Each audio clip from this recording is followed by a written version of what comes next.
OBS tells me I'm live, so that's cool. I'm still kind of like, hold on. I'm not actually sure what I want to do today. I uh I have Advent of Code um going video producer maybe. There we go. Let's see.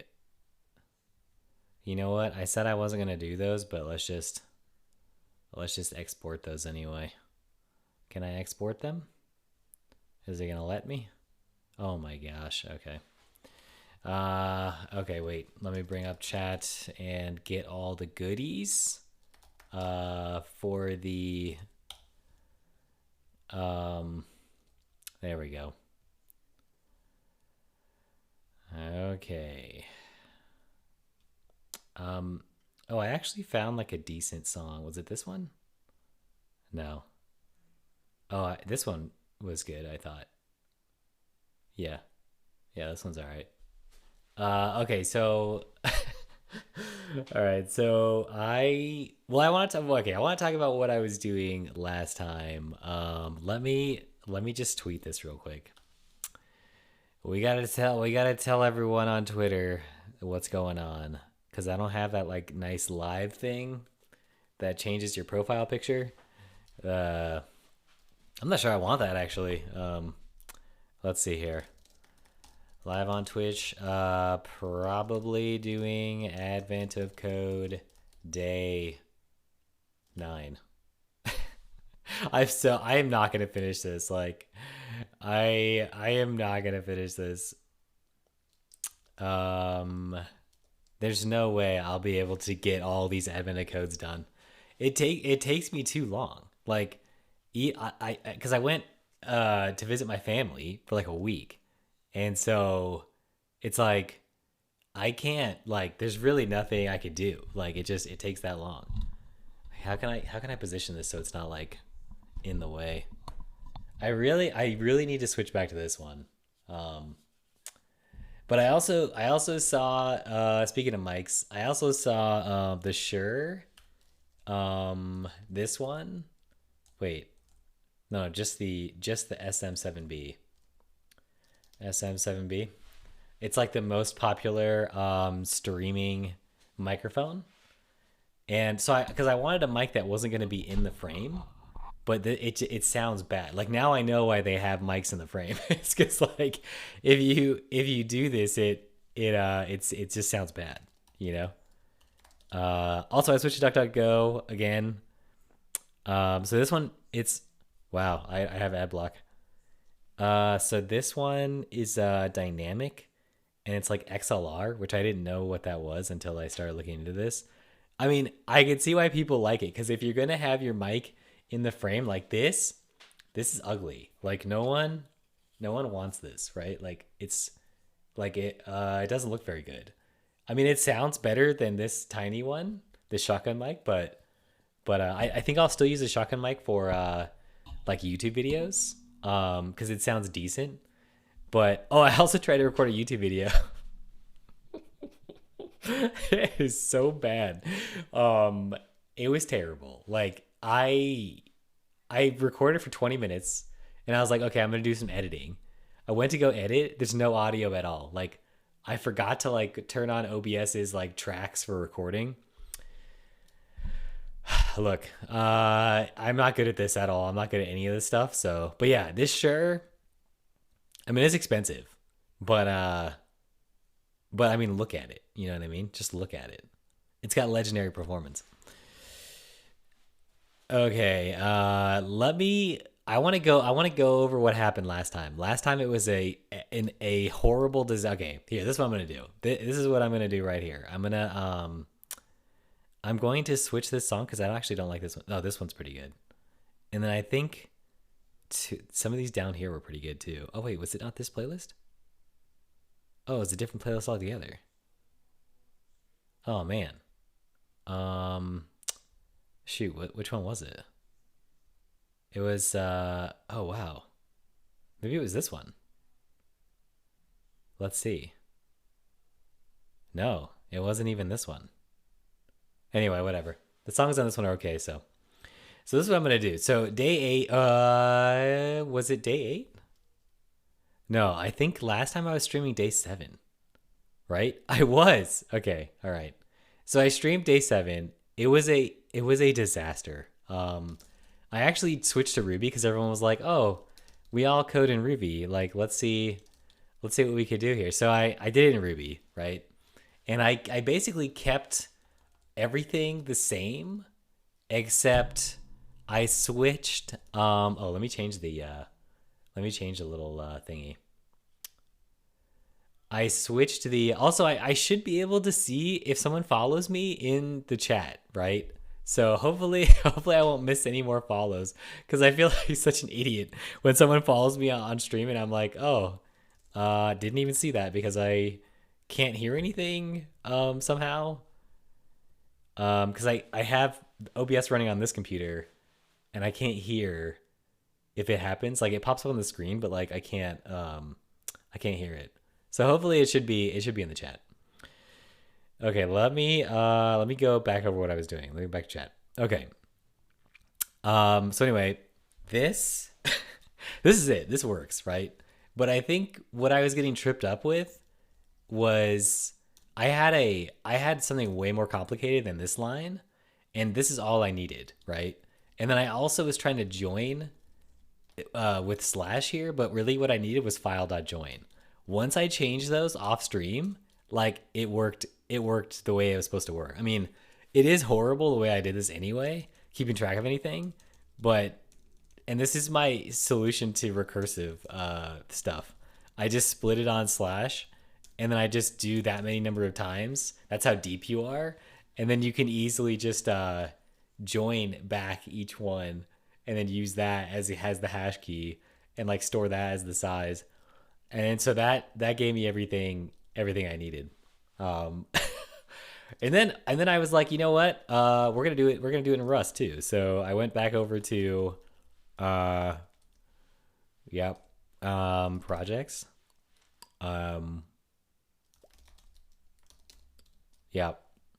And then I went win day 7, wherever it is, .rs. And so I pretty much copied it line by line, except this time I didn't store the files as a nested hash. Like here, I store them as a nested hash, right? There's 2 keys here. There's the path and the file name with the size. But there's really no need to do that, right? Because even part 2, you don't need that. So I just did a hash of the absolute path and then U64 because, why not?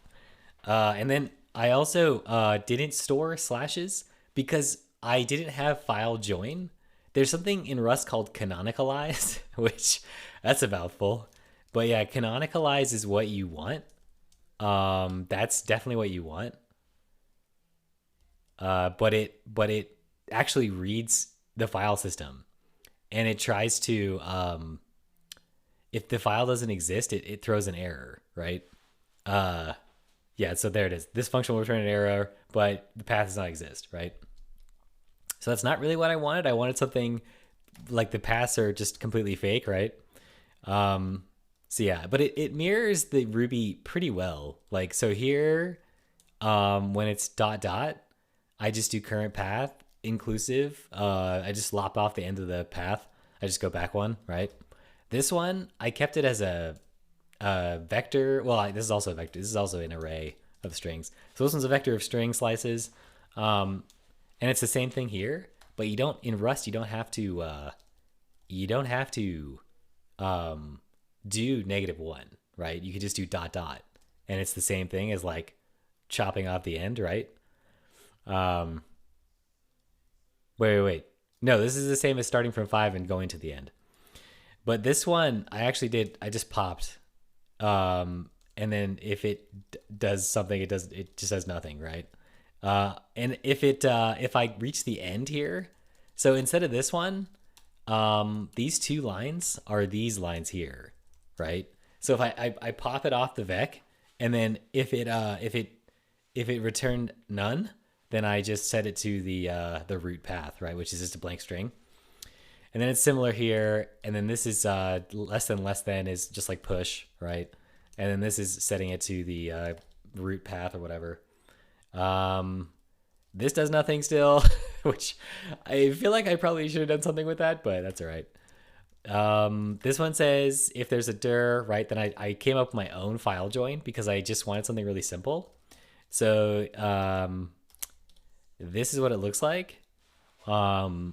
It's basically what you would imagine. It takes a reference to a vec of string slices, and then it just loops through and then pushes them all into a new vec and joins on slash, right? So you don't get the prefix slash, but it's close enough. What else? Okay, yes. So that was with the dirs, right? And then I just check to see if the path or the reference to the path already exists, and I insert it if it does not. So this is how I'm like maintaining my hash. So this line in Ruby is essentially these 3 lines. There also is a try insert, but it's unstable, and I don't have unstable Rust on here, so. But technically, you could do it in 1 line, just soon with Rust, I guess. But this is a little nicer, more literal, but it's okay. 3 lines to 1 line, I can live with it. And then this last part is the file. So here is this in Rust, right? So this in Ruby you destructure and you split, but there's no error handling whatsoever. Like either of these could be nil if it didn't exist, right? This one you collect into a vec. I collect into a vec, and I unwrap so to make it more equivalent to the Ruby version. And then I also take the first one with no error handling whatsoever. So this could easily return an out of index error, but what are you gonna do? Then I use file join again, just like here, right? So these 2 lines in Rust are the equivalent to this line here, right? And then I have my absolute path again, and then I check to see if the hash has it, and if it does, then I get the value out, which is going to be 0 because I set it here. So that this will probably never happen. Well, it did never happen actually. So I get the size, and then I just add the parsed U64 to the current size. Otherwise, I set it as the size. And then here, this is where this is probably my worst one so far. But I haven't even started on day 9, so we'll see. I did read it ahead of time though, so I have kind of an idea of what I want to do. But I'm probably not gonna be able to finish this within the hour. There's probably no way. But I at least want to get something going. Okay, so I also have a sizes hash here, and this here is a hash map in Rust. Then I loop through the same dir size, except I just call it KV in Ruby because I am a bad programmer and I name things with 1 letter as a variable. And then here I have parts split, right? So this one is split on slash, also split on slash, but in Rust you have to collect, because this split returns a iter, and so you have to collect it back into a vec. It's very explicit about how, like, what's happening. This one, it'll just give you an array, right? It's very eager, and there's no like laziness to it. Like this one, it gives you like this iter, which is like a stream, and you can like call a bunch of stuff, and I believe it compiles to like 1 loop. And then here I have my index, and then I just did index less than the number of parts. So here is the outer loop, and here is the inner loop with another loop in between. So this is doing the same thing. This while is the same thing as like a times do. And then I just have to keep the I outside, right? Because here you can have the I in the block. And then here I'm saying part 0 ... I really like this actually. I like this inclusive because it makes it way more explicit. I'm always like not sure if this will work or not. And I'm not sure if I have to do 3 dots or 2 dots. That's probably a personal problem, but like for me, I really like this. I really like this equals because it's very explicit. Whereas this one, 2 dots and 3 dots, I always have to like look up what's going on. So anyway, it does the same thing, part 0, 0, right? And then I get the n. I even named it the same thing. And then I have sizes, and I just do unwrapper 0. And then I have the size, then I just add it to the thing. So I can't just do plus equals like this. I have to do something like this, these two lines. And then I just increment the I to keep track. And then here is how I, okay. First of all, I don't even know like why this is so wrong. Like, I don't know why I had to dereference this, but it did work. But I feel like I shouldn't have to do this somehow, because these are just U64 values. And here I have to dereference them. And then to compare them to this constant, but it's like, I don't know, I'm borrowing a constant somehow. Anyway, so I get the sum and it worked, right? And then here I have the second part, which is where you have to subtract the total disk size from the free size, and you have to determine how much is used already, which is in the root. And then you take the target size, you take what you need, right? Which is whatever, disk size minus use size. And you take the target size, which is the free size, minus that needed size, and you get that target. And then you just find this is folders or whatever with a target size with greater than the target size, and you take the minimum of those, and then that worked just fine. So the equivalent number of lines is 80 here, and in Ruby it's 61. I mean, like 19 more lines, like, nah, it's not the end of the world, you know? And I only added, like, if I didn't have this thing and I knew something else, I could save myself 6 lines. But look, I mean, everyone raves about Ruby being like really productive, but honestly, like, at least for this stuff, it's pretty equivalent, I would say, but with less error handling. Okay, so I'm not even gonna go over number 8, because number 8 was like, dude, it was horrible. Like, it was so bad. It's the worst code I think I've ever written in my life. I don't even want to go over it. Like, I have a double loop here. I'm going over it anyway. I have a nested while loop, and then not only that, but I'm iterating over all of it again and I'm storing it as a vector of vex, right? Trees of the struct, and then I'm flattening it and I'm filtering it based on a location, a tuple that I'm storing. Dude, it took forever to run. It's horrible. I don't want to do that again. So let me see. Let me go on to day 9 here, and just so I can laugh at myself when I watch this again. Just the parts that are hilarious. Bin day 9 .rs fn main. All right. So we will touch bin day 9 txt while I'm out here. Okay, so let's see. We're gonna look at this. Oh, dang, there was like a good bit where it was like really good. The music was good. No, I think it was this one. It was like around here. Dang it. Did it change somehow? Man, I really want to find this song. Yeah, it was like something else. It was like oh, this is okay, I guess. It's around here somewhere. Dang, I can't remember. Anyway, this one, I mean, it's okay. All right, so let's go back to day 9. That was my input. Okay, this rope bridge creaks, blah, blah, blah. So this one that I was reading, the reason why I don't think I could do it, I could already tell you. I mean, I can do it. I just don't know if I could do it in the next 45 minutes. So, and I don't want to spend like all day doing this stuff. So this one is... I'm gonna get tripped up probably because I just need to work out where the tail goes as the head follows a series of motions. So here's like the input, right?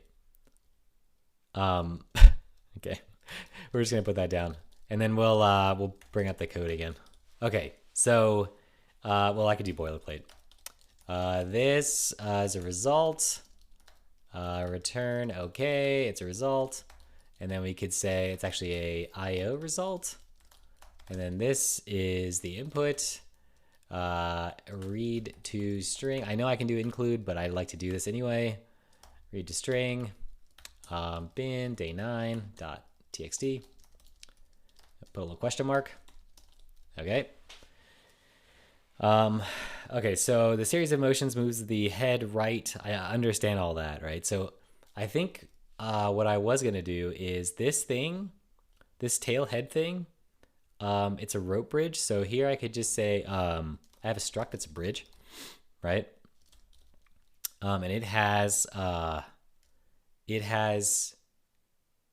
I was thinking about this since you have to. The whole goal of this, right? It's like really long, this one.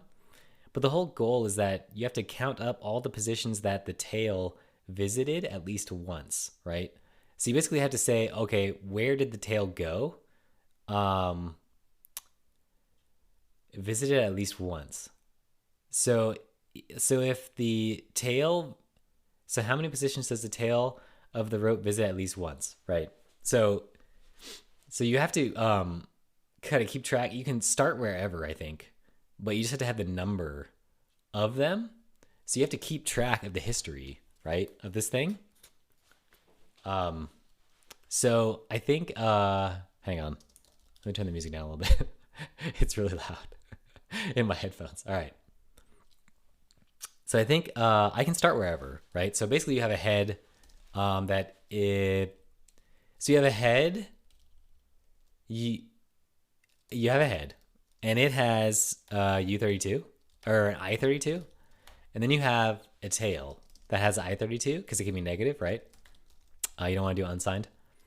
And then you have but then you have like a series of moves, right?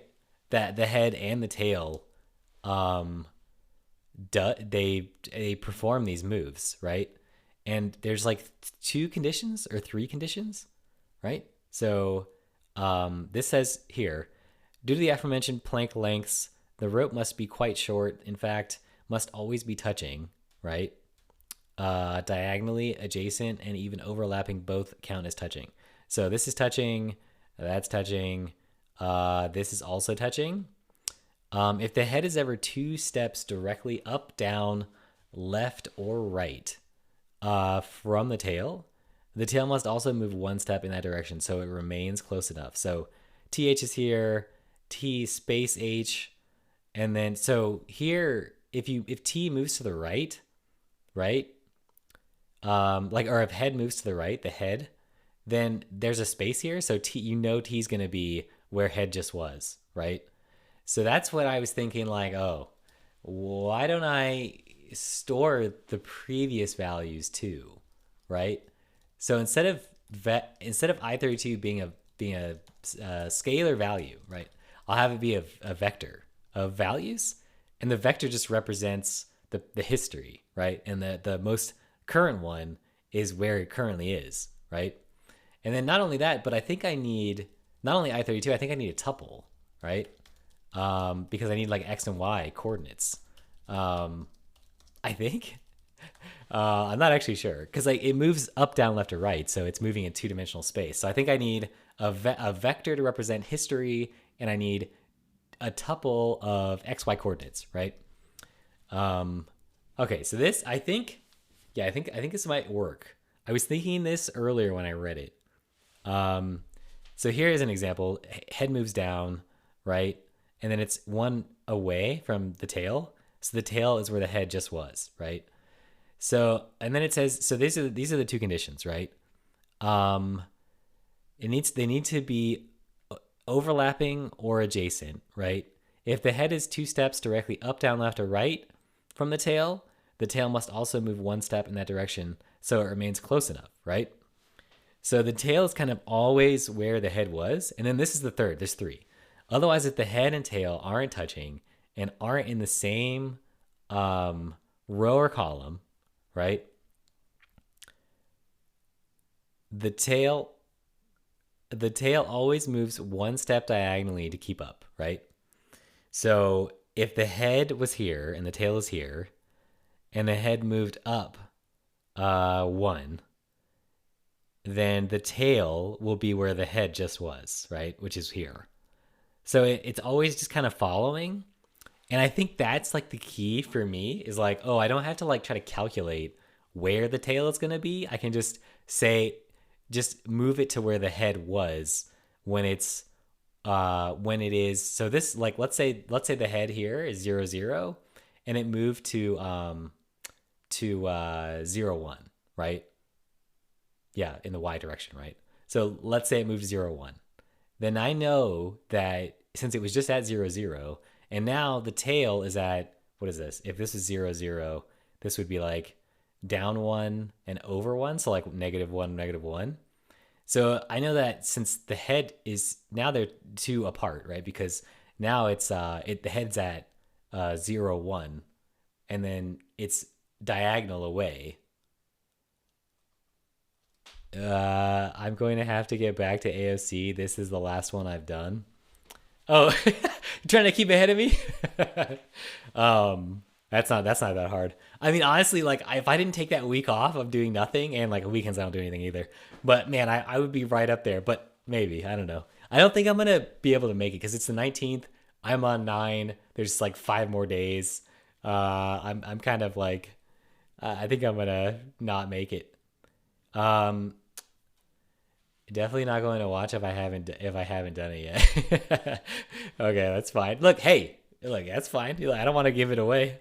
Oh, you know what? Maybe if you haven't done it, maybe I'll do something else. I don't know.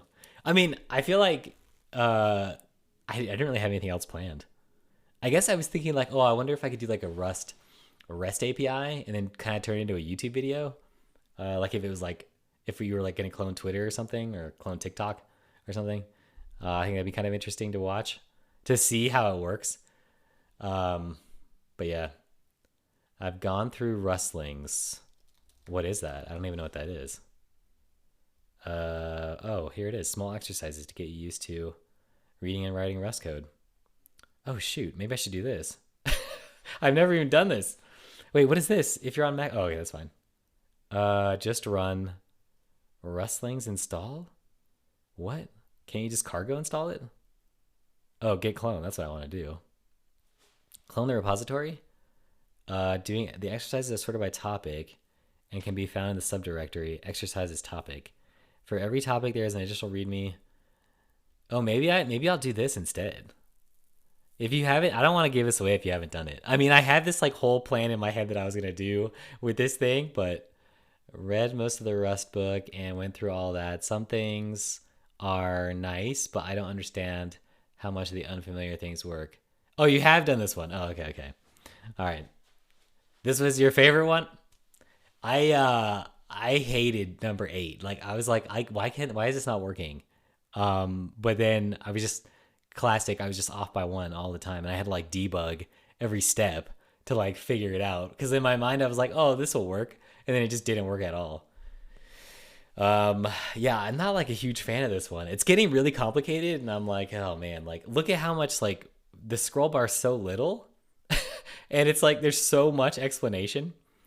Okay, but yeah, maybe I'll do this, but maybe I'll do rustlings next stream, because I think I'm gonna give up on this admin code thing. I mean, maybe I won't give up until it is the 25th, or maybe like the 20. Maybe I'll do like I don't know if I'm gonna be able to do a Christmas Eve stream. I don't even think I'll be, whoops, I shouldn't do that. What was I? Oh, the 20. Oh, I shouldn't do that either. What was I? So it's the 20. Okay, so 20th tomorrow, 21st. Yeah, so tomorrow, Tuesday and Wednesday, I won't be able to stream, but wait, that means it's the 20. Okay, yeah, I can stream on Thursday. Yeah. I think I can stream on Thursday. Yeah. All right. Well, let me just try this, and then this will probably be my last one. Casually doxing yourself. Yeah, seriously, I won't be able. I have to take down this VOD, I think. Yeah, I totally forgot. Oh, you know what? I should turn this on. You know what? You're the only one in here, so I think it's all right. Let me see. There we go. Okay. All right. Okay. So there's the 3 things, right? If I, jeez, if I do these things, it should work. Um, the tail always moves one step diagonally to keep up. Yeah, so the head is here, and then it was just at where the head was. So if the head moved to the right, then the tail is where the head was. Okay. So you just need to work out where the tail goes as the head follows a series of motions. Okay. So I think obviously like all Advent of Code things so far, it's hello. What are my things on? Okay. It's always line and input lines, right? It's always the same every time. And then so like we can start we can say we'll do this. We'll say let's say they assume the head and the tail both start at the same position. Okay, perfect. That's exactly what I was gonna do. All right, so this we do this, and we can say, yeah, instead of doing this, we can just do new, I think, instead, and we can just do head is vec of this 0 0, and then tail is vec 0 0. And then what's wrong with this? Oh, it's never used. Okay, and then this yeah, this is gonna be we'll have move left, right? And then we'll have move right. And I think it's always gonna be like move up, right? And then move down. It's definitely the most organized I've ever been on one of these things. Okay, so move left. So when I move left, I'm gonna say, so like we'll start with move right because it's R4, right? So it takes an integer. It takes a number, right? Spaces? Yeah. I32? Was it ever negative? Is it negative? Let's see, where's my input? Oh, there's a space? Wow, that makes it really nice. I didn't realize that. Oh, there is in my little example. Oh, it's never negative. Okay, that's fine. So here I would do this, and then I would say spaces. We'll just keep it the same. It doesn't matter. It's never gonna overflow anyway. Okay, spaces. I32. Spaces I32. All right. Let's see.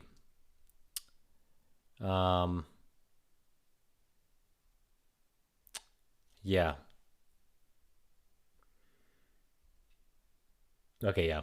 All right. So move right is okay, so I can get this already. Let's see. For a line, let's see here. Direction, we could say let direction dir equals line dot split collect vec stir, give it the old turbo fish, right? And we could say I don't know, parts, and then we could say we can actually, well, do I care to maintain the commands? I don't know if I do. So here we can say match parts 0, or we can have another struct command, right? What is motions? Okay, motion, and it has I don't know, it has a direction, which is a string, and it has a number. Steps has steps. I called them spaces. Let's see. I should rename this. Spaces to steps. Okay. And then back down to here. Steps is a I32 because keep everything the same, I guess. So here I can just say impl from for motion. Is that what I do? Is that what I do? Implement missing members. There we go. Wait, impl. What is it? I haven't written real Rust in forever. Impl motion for from? No, it's from for motion, right? Yeah, let me see. Missing generics. Oh, do I need that? T? Can I find t? Oh, I from vec, right? Vec, and stir, right? Yeah, that's because I want it from a vec, right? Oh man, I'm getting really fancy. I like this. Vec, stir, right? There we go. Okay. So from input, right? Or we can call it parts, right? And then here we can say, so now we can just say line split parts, motion from parts, let motion equals motion. Okay, all kind of boilerplatey, but what are you gonna do? From parts, so here we can say part 0 is motion new. Also implement new. There we go. Motion new part 0, to string, and then steps. No, steps is parts 1 dot parse, right? And then parse. Let's do x is I32 equals parts 1 parse. There we go. X. And then we can just return this. Oh, unwrap, because it'll always work, right? Cool. Okay, so now I have, yeah, it's really nice. That's actually kind of nice. Okay, so here we go. Let's see. So motion from parts, and then now I have my motion. I can say match motion dot direction, and we could say R is gonna be let mute the bridge, right? Bridge equals bridge new. Why did I call it bride? That's weird. Okay, R, and we could say bridge dot move right, and then we're gonna move it motion dot steps, right? Good. And then we will do the same thing for the other things. RL up and down. And this is move up, move left, move down. It's the number of steps. And then this expression has type string. Oh, yes. I wonder if I can just do, can I do that? No. So I think I want it. I'll do a little lifetimes here. We'll do a little lifetime action. Why not? Just so I can get the I can just say static. There we go. Perfect. That's amazing. And this also, did I do? Oh, I didn't change this. Static stir. Nice. Keeping it real simple. New parts. Then I can just do this. There we go. What else am I missing? Oh, borrowed data escapes outside of associated function. Oh my goodness. Must outlive static. Requires that one must outlive static. Oh, static? No. Oh my gosh. Even the static lifetimes like screw me over. Okay, here. I'm just going to say toString and then as stir. And then it's going to copy it. Are you serious? Oh my gosh. Okay, forget it. Forget it. We'll just do strings. This is what I hate. When I get into this, it's horrible. So I could probably do as stir here or to stir maybe. As stir. Oh, right. And then anything else is not supported. Can't move that direction. Okay, and Rust Analyzer is one thing I've been noticing, but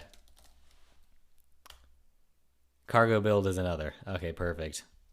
All right, still building.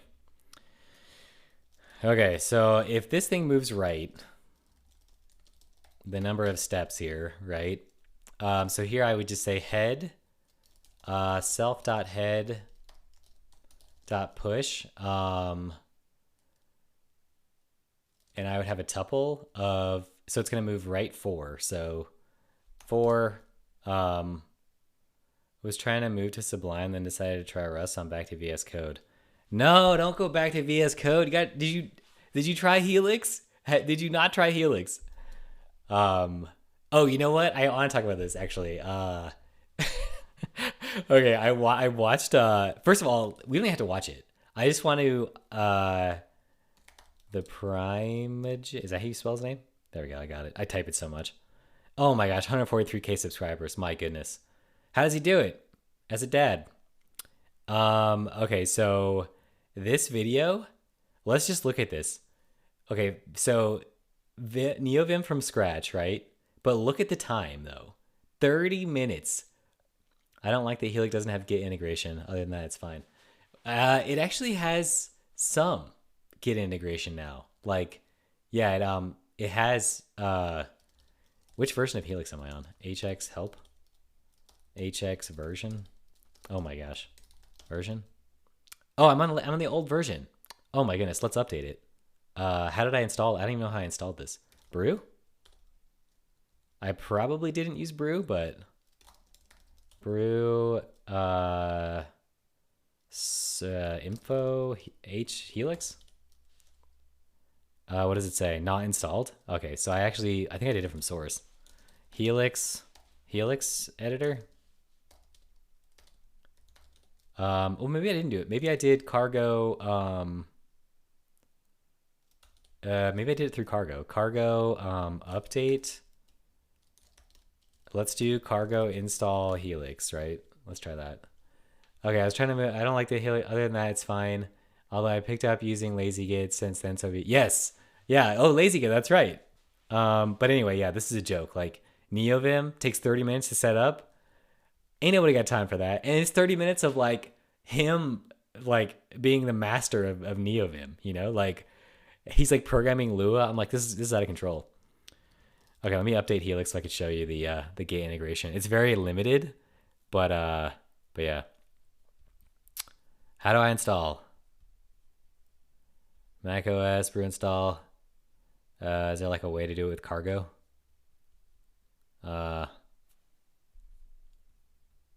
Okay, hold on. Let me see. Yes, installation. Build from source. Okay, let's do that. Wait, that's gonna take forever. So is Homebrew though. Let's see, build from source. This will install HX cargo bin. Okay, so let's just try let's try to do that. Helix editor, is it Helix? LS. Oh, that's it. I have it right here. I didn't use like a I didn't use a oh, it is Helix editor. Git clone. Yeah, I gotta install LazyGit too. Helix editor. Wait, make dir Helix editor. And then I could do wait, I could have just cloned it to the actual thing. Here, let's do this again. Okay. Okay. CD Helix, cargo, install, path, Helix term.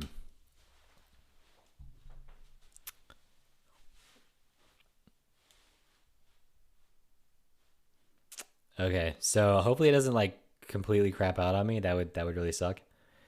Needs its runtime files, copy symlink the runtime directory into the config directory. Runtime. Okay. I like how this is not going to drop frames because of the capture card. Amazing. Best $100 ever spent. I love how I could do this. But yeah, LazyGit. I gotta get that.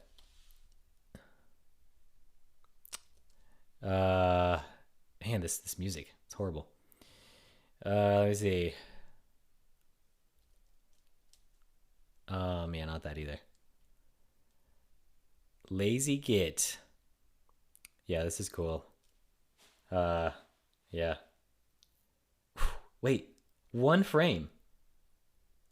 Oh man, it dropped one frame. I can't believe I spent money to drop one frame. It should drop 0 frames. But yeah, Helix's Git integration. is kind of funny now that I'm thinking about it. Like it's actually kind of hilarious. It's just this, right? Well, news.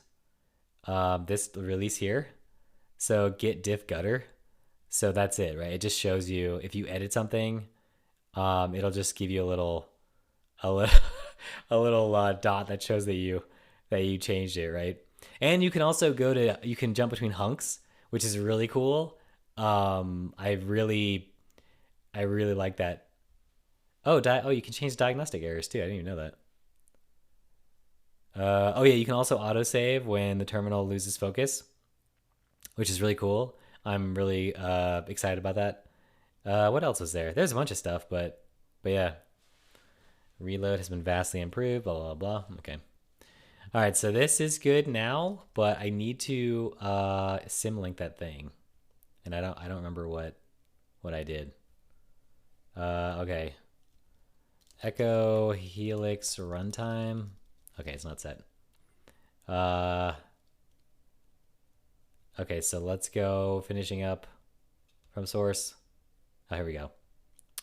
So symlink. We'll install the HX binary and build tree sitter in runtime grammars. Blah blah blah. LNS. Just the dots on changes, yeah, because that's the most important Git integration to have. I've been using just the Git CLI for so long, like I don't even know if there's anything better. I just have some aliases and like that's it, you know. Let's see here, config. So is there a runtime? ls runtime. Oh, there is. Okay. LNS runtime. I could just do lowercase s, I think. Runtime to config helix. Oh, it already exists. rmrf config helix runtime. Okay, there we go. Okay, so now if I go to config helix, there should be a runtime thing. cd runtime. Too many levels of symbolic links. Okay. Copy symlink. Okay, so I did symlink that, right? Okay, so let me try to open it up again and see how bad it is. How bad did I just mess up this install? I don't know how you live without git blame integration. Git blame? Is that to like make fun of your coworkers or what? Let's see, HX health. We've got Rust Analyzer somewhere here. Okay, I still have it. Okay. Let's see. It will install and build tree setter grammars and runtime grammars. Okay, so let me see. Is it gonna install the tree setter grammars? Does it do that automatically? Let me see. cd config helix. I don't use git blame. Maybe I should. I use it on yourself? Too many levels of symbolic links. Are you serious? Let's go back to helix. cd runtime. Grammars. ls. Okay. Okay, so I think I have to actually do something. Language support. How do I... Okay, helix install grammars. Okay, let's see, grammars. Oh my gosh, I was just there though. Let's see, build. Config build? No. HX help. Grammar.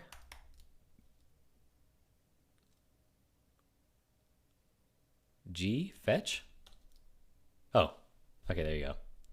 PRs are where the real code explanations are, so I use git blames to work my way back there for code I want to know more about.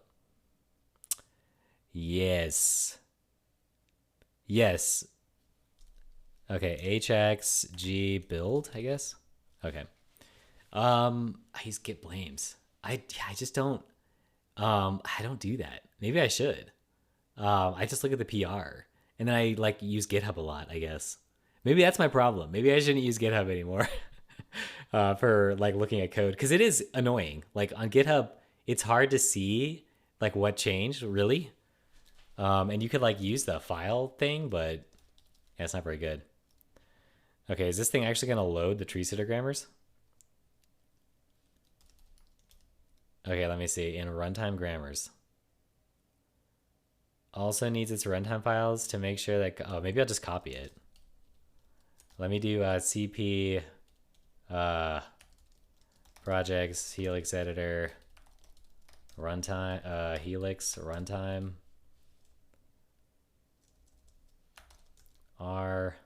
let me rmrf projects. Yeah, oh my goodness, helix runtime. Wait. Oh, there is stuff here. Maybe I don't want to do that. Okay, in runtime grammars. Okay. Which HX? Cargo bin. Version? Is it the updated version? VS Code shows git blame on hover, and there's a link to open the commit in the browser. Oh, interesting. Okay. Yeah, I guess I don't use git blame, so maybe I don't know what I'm missing. Maybe I should try it. Yeah, Helix is definitely not loading the grammars. Let me see. Oh, it actually tells you. Oh, perfect. Okay, let me try that then. Because I didn't symlink it after, I guess. Projects, Helix, editor, Helix, runtime. Oh, not that. Mine, right? Config, Helix, runtime. Okay, and then we could go over here and we could do this command, right? We can go projects, Helix editor, Helix. Okay. If I had just used Homebrew, this would work. Okay, what was PWD? Okay. Runtime? Okay. So let me try to open up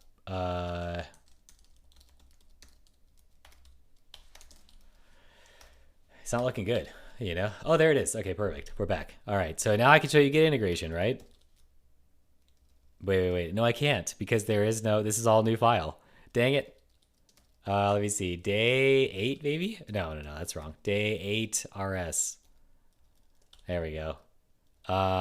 Okay, so if I change it, there it is. There it is, right there. It's green. But yeah, I'm sure it's coming. But to me, it's good enough because I can now I can jump between hunks, right? Which is really cool. Because that's what you're working on, right? So I really like that. But yeah, it's definitely lacking in the Git area, and there's no plugins either. But I love it. I love it so much. Okay, I mean, I don't even have VS Code installed. I don't think. I don't. I don't even have it installed. I should probably try it just to see what I'm missing, in terms of like IDEs, I guess, or like general purpose IDEs. Okay, so let me see. So if I move 4, right now that I'm back, let me see. Bin day 9. Okay. Let me see. 4 and 0, right? Because I'm moving 4 to the right. And then if I do 4 to the left, it's going to be negative, right? So if I do, steps. And then here, the tail, if self head, here, let's see, current move, right? Steps 0, or we'll just say motion, right? Or we'll say chord. For coordinates, we'll just do coordinates. And then we'll say coordinates. If self head, or I guess maybe I'll like check it outside of this. Yeah, I probably don't care. This is gonna be up is gonna be steps.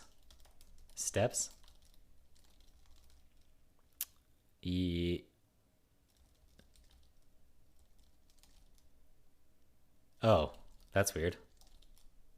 Oh, that was really weird. Oh, it's outside the function. So move left is going to be negative steps. And then move down is gonna be negative this way, right? Okay. So I'm keeping track of all the steps. This might be unnecessary and it might make it more complicated. I think I think it actually will. But at least I can like debug, I guess, like because I know it's gonna go wrong. So anyway, okay. So as I read this, right? So this is looking good already. Let's see just to make sure that the tail always moves one step diagonally to keep up. Okay. So I could just have like an update tail. Update tail, mute self. Just as like an explicit thing, I guess. So if self head last, let latest, we'll just say motion, coordinates.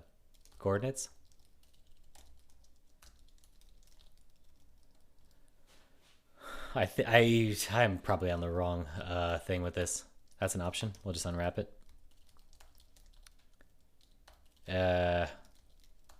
Coordinates. So we can say if coordinates. I can't even spell coordinates. 0 is. Oh, we can subtract self. We'll say head. Tail equals self. If tail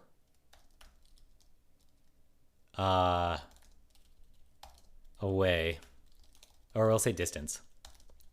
X distance, Y distance. Self dot tail dot last unwrap. Okay, and then we could say head dot 0 minus tail dot 0. And then we could say head dot 1 minus tail dot 1. If x distance dot absolute computes the absolute value of self, and it returns it, I'm guessing. Abs is greater than or equal to 2. Actually, you know what? Like he says 2, but like this looks like if this was 0, 0, negative 1, down 1, and then down. Oh yeah, I guess that's true. Okay. Yeah, I guess that's right. Because this would be like 0. If this is 0, 0, this would be negative 1, negative 2, and then over. Okay, that's fine. If x distance abs or y distance absolute is greater than or equal to 2, then we will move the tail. Self.tail, and we will move it to head.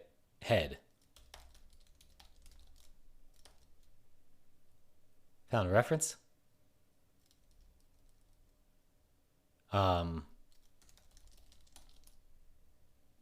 Yes. Look, whenever there's a clone, I get super excited because I've just subverted like all this work that all these Rust compiler people were doing. Okay, so let me see. And like cloning is so much better than all other languages that like it's fine, you know? Okay. This isn't gonna work, but we'll just read this off. If tail aren't touching and aren't in the same row or column, the tail moves one step diagonally. Okay, so head has moved to the right 1, and then that's fine. And then the tail moves 2, right? 1 step in that direction. But it's just where the head was before. Because if you had the previous head, right? Not the current head. You actually have to say, I have to say the last. That was actually wrong. I just realized there was a problem there. Update tail. It's gonna be the previous one. Head dot head len minus 2, right? Oh, whoops. Self dot head. Cannot index into a value. What? Oh, self dot head. There we go. wonder if I need to clone it. Oh, the clone is gone. Incredible. Okay. Let me see. So this moves to the right one. Okay, so here we can this series of motions move the head right 4 steps, then up 4 steps, then left 3 steps, then down 1 step. So it should, if I start at 0, it should be 4, and then it should be 4 4. Here, we'll just go on each one, and then we'll print out where it is, right? Bridge dot head dot last, or we'll just print each one, right? That's what we'll do. And then we could just do this, right? Like that. What's wrong? Oh, I can't be there. That's what it is. Okay. All right. All right, I'm just going to debug because I know it's not going to work the first time, so it would be nice though, but been day 9. Okay, so here we're starting at 0, and then it goes to 4 0. Day 9. How do I make Helix fancy for Rust? I can't figure it out. So yeah, it's all like built in, right? So all you need to do is Rust up Rust analyzer, right? So where is that stupid thing? Let me see. Let's see.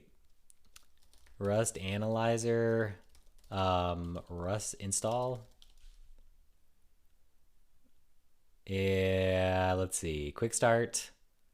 VS Code, blah, blah, blah. The manual. No, I don't want that. Here we go. Okay, so here's the manual. They even have a Helix one. Okay, it will install the Rust analyzer yet for installing the binary. Okay. Blah, blah, blah, blah, blah. On Linux, blah, blah, blah. Rust up component, add Rust analyzer. That's what you need to do. I thought I installed it, but I'm not getting any auto completions. Yeah. I'm not getting any auto completions. Yeah, I'm not. Well, it might not be in your path. You can you can check HX health. Hang on. Because I just did this, and then it seemed to work, and it was in cargo bin, and it was in I had to add it to my path, cargo bin. And then you can check HX health to see if it's working. Because here you can see a little next to Rust, it'll be Rust analyzer, and then it'll have all this stuff. And then I think I just needed to do that because I installed it from source, but I think if you install it with brew, I hope it has this runtime thing. So in my config, I have this Helix runtime folder, and it has some more stuff too, grammars and stuff. So yeah, I don't know if you said auto completion, so I think that's just Rust analyzer. But yeah, once Rust analyzer is on your path and installed, it should work. Like yeah, it should be okay. But yeah, I like this generate stuff. Like it's really nice. Yeah, I also like to move by functions, right? Usually like in Ruby more when I don't know what I'm doing. But I also just usually use the symbol thing. Okay, let me see, update tail, and then we'll go back down to main, and then we will say, okay, well, I was looking at the debug. Let me see, cargo run bin day 9. Okay, so it moved 4 to the left, right? Is that what it was? 4 to the left. I'm gonna make this a little smaller because I can't see anything. What if I make it? Okay, that's too small. All right, there we go. That's probably okay. So it moved 4 to the left, and then it moved 4 to the right. So it was 4 to the left, 4 to the right, and then it moved 4 to the left, 4 to the right. So I'm keeping track of everything. So then it moved left 3, it moved back 3, right? And then it moved 4, and then it moved one down, and then it moved right 4, and then it moved one down again, and then left 5, and then right 2. Yeah, right? I feel like this is okay. I feel like it's all right. I feel like that's fine, you know? I feel like it's going to work. Okay, so I don't even know what the point of this was. What was the point of this? I don't even remember. Series of motions, blah blah blah. I also installed zellij, but I really don't know what I'm doing. So I zellij config or something. So I saw this really cool thing with zellij, and you could do like you could have cargo running. I guess I could just try it right now. Let me see. Oh my gosh, it's already 9. Let me see. Options. Key bindings? No. It was layout. That's what it was. Examples. So this is cool. And then I don't really care to have like a status bar, but this one was probably the one that I thought was the best one. Was that it has cargo run, test, and your toml all in like for a grid, a 2x2 grid. So this one I really thought was cool. Um, but I honestly don't even know how to do it. Uh, I don't even know how to like apply this, creating a layout, including configuration. Example, but I don't really know how to like use, oh, okay, setup, layout, default. Okay, so let's do, config, env zellij config file, echo. Oh wait, you just give it a layout inside the layout directory or the path to a layout file. Where's the layout directory? Okay. So we can just create one, I guess. Touch, config, zellij, layout. Okay, perfect. Let's do rust.kdl, rust layout.kdl, right? Well, what else would there be? Just rust, right? And then we could just do that, and then we can see how cool it is. I probably don't want cargo toml, but like I probably just have cargo run because I'm not gonna do any tests. I probably also don't want cargo toml. So here, this will work. So source main, but I'm actually in bin. But yeah, it's fine. Bin day 9, right? That was my own fault, I think. But I think I could probably switch, right? Do I want it to be edit though? Maybe it shouldn't do that. Maybe it should just be pane command equals hx dot, right? Yeah, that's, oh wait, hx args dot focus true. And this one is focus false. Oh, the music stopped. Sad. Let's see. Man, there was just such a better playlist. I don't even remember where it was though. I can't, maybe it was this one. It was like no, it definitely wasn't this one. Oh, maybe, oh wait, blue? Yeah. This is around the same time? No, it's not this one. Dang it. Man, it was so good. It was like 2 songs in a row where I was like, "Oh, wow." Um eh, and not this. Yeah, maybe it was my like songs. Maybe I like them. Oh, here we go. Oh, perfect. There's only 11. I am very particular, I guess, about this. Hey, did Rust Analyzer work, by the way? Or installing a Rust up, I mean, instead of Homebrew or whatever. Oh my gosh. Um, okay, let's see if it works. Zellij, layout, and then config zellij rust. Unknown property args.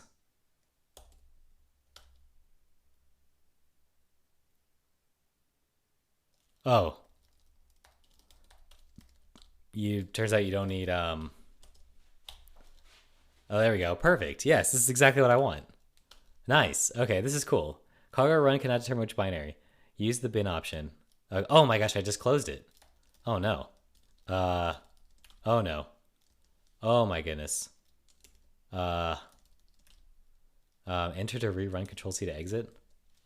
Okay, let's try that one more time. But let's try cargo run. And then we can say bin day 9. Yeah, let's do that just for this. Okay, no such subcommand, run bin day 9. Are you serious? How do I change it? Okay, let's just do a pane.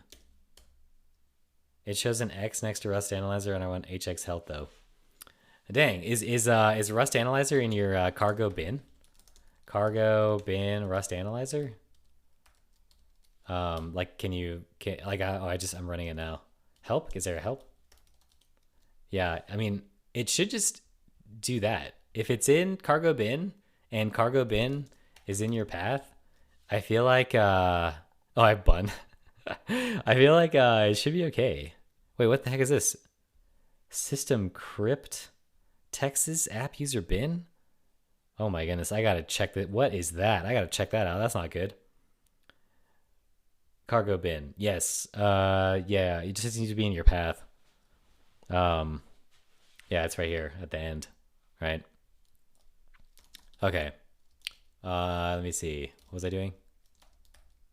Oh yeah, the layout. Right, the zellij thing. I forgot. Here we go. Yeah, you can tell I've given up on. Oh, whoops. You can't. Let me see. How do I get down? How do I get down to the? Oh, I did it. Okay. Wow, that's interesting. So then I can do. Okay. Control G is lock, right? Day 9. Okay, cool. 10J.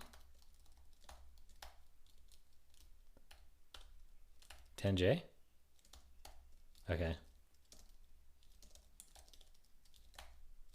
Okay, so that works. And then so control P and I can move. Control G, control P. And now I'm moving, right? Okay, so let me so this is not, so then I do control P again and now here I am, right? So then I can rerun it. Okay. Wow, that's really cool. Okay, let me get this actually working. Oh my gosh. Okay, hold on. It's really cool to see enter to run this thing. Args. Yeah, how do I do multiple args? Pane? Command, or a mixture of same line. What is args? A pane with command can also have an args argument. Can include one or more strings that will. Oh, I see. Okay, so you have to do this. Bin. There we go. Okay, so now it should work, right? Include quoted shell arguments as a single argument. That's fine. Okay, let's try it. Oh my gosh, it's working. Oh wow, it started up right away. Dang, that's nice. That is so nice. Wow, so all I have to do is go control P, enter, and it'll run. Incredible. Incredible. Wow, I don't know why I didn't use this before. Probably because I was like, wow, it's huge and I don't want to do this. Okay. So let me go to main. Okay, so it looked like I'm definitely capturing all the moves. But now I need to see if the tail updates where it should update, right? So the tail says it moved 13 visited all the positions the tail visited at least once, right? 13 positions the tail visited at least once. Here, here, here. And then it was here. Okay.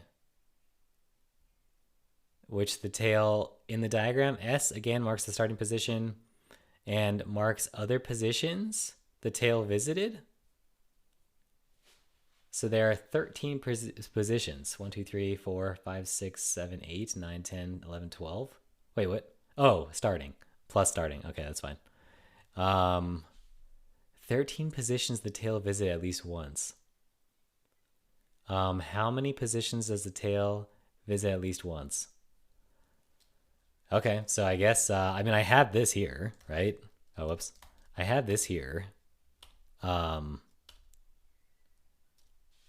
But I don't even see how, just given R2, H covers T. Okay, well, I can go through this. Let's see. So at first it moves left, right? Or first it moves right 4, right? And then that's fine. So the tail was here. And then so here I didn't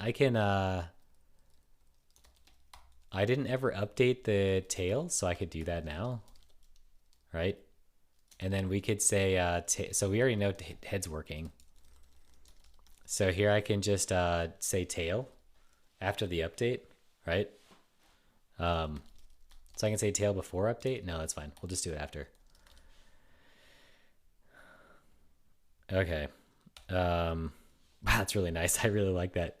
Okay, so tail is not doing well, you know? It's definitely not great. If distance greater than or equal to 2, let's try if it's greater than or equal to 1. Because when the head moves right 4, tail should have moved 3 spaces. Oh, it moved 3 spaces. Oh, I see. I see. Okay. So it moved. I see. Because the head moved from 0, 1, 2, 3, and then I see. So the tail moved 1, 2, 3, 4, and then the tail moved these. Okay. So it's not like I can just put it in the head coordinate, right? I need to actually move it one by one. That's fine. That's fine. Let me see. 2, and then 2. Okay, that's okay. So let's do self dot tail, and I have to. So now I have to say head. So I have to say 0. I have to make a range for I in can I just do a range? 0 equals head dot 0. We can do this. We instead of doing or, we'll do the conditions again. Rust up puts it somewhere not in path, but you can configure helix to start LSP with the rust up command. Oh yeah, you shouldn't have to though, but yeah, it's slow to start though. Is it slow for you too? Oh, helix. Let's see. Quit it and then enter again. No, it's pretty fast. It's pretty fast. But this is also an M1, so I don't know if that makes a difference. Oh, the LSP. Let's see. Self dot. No, it's pretty quick. The auto completions and stuff. Yeah, it's pretty fast. Let me see. But that was after a while. So what if I just start it up again, and then go there, and then say like vec or something, or do something in a function. No, it's pretty quick. It's pretty quick. But this is also an M1, so I don't know if that makes a difference. Yeah, but my config is config helix config. This is it. It's only 11 lines. And then my other part is languages. It's just ERB, Ruby, and then some stuff for Ruby and Crystal too. And Sailfish, which I don't know. I don't really need this anymore, I guess. I also don't really need this, I don't think. But this I did need because the tree sitter version was like crashing on ERB. Okay, let's see. Let's go 8 and then see if it vec. Oh, I guess on start it was a little slow, but it wasn't like 10 seconds though. But yeah. That's interesting. This also, I don't even know if this is the right Helix version. This might be like a newer version. Maybe they fixed something. But I gotta work it anyways. V doesn't work and it's driving me crazy. Wait, V? Oh, visual. Visual mode? Is I yeah, V doesn't work? V? Oh, you're talking about like, oh, from Vim, right? Yeah. No, that's true. Like it's definitely, it took me a little while. It probably took me like a week or two before I was like, oh, like until I stopped going DW because I do that all the time and I was like WD. Yeah, that's pretty funny. But now you get cool stuff like MAF, right? Or like MIF. So that's pretty cool. And you could do like MAC.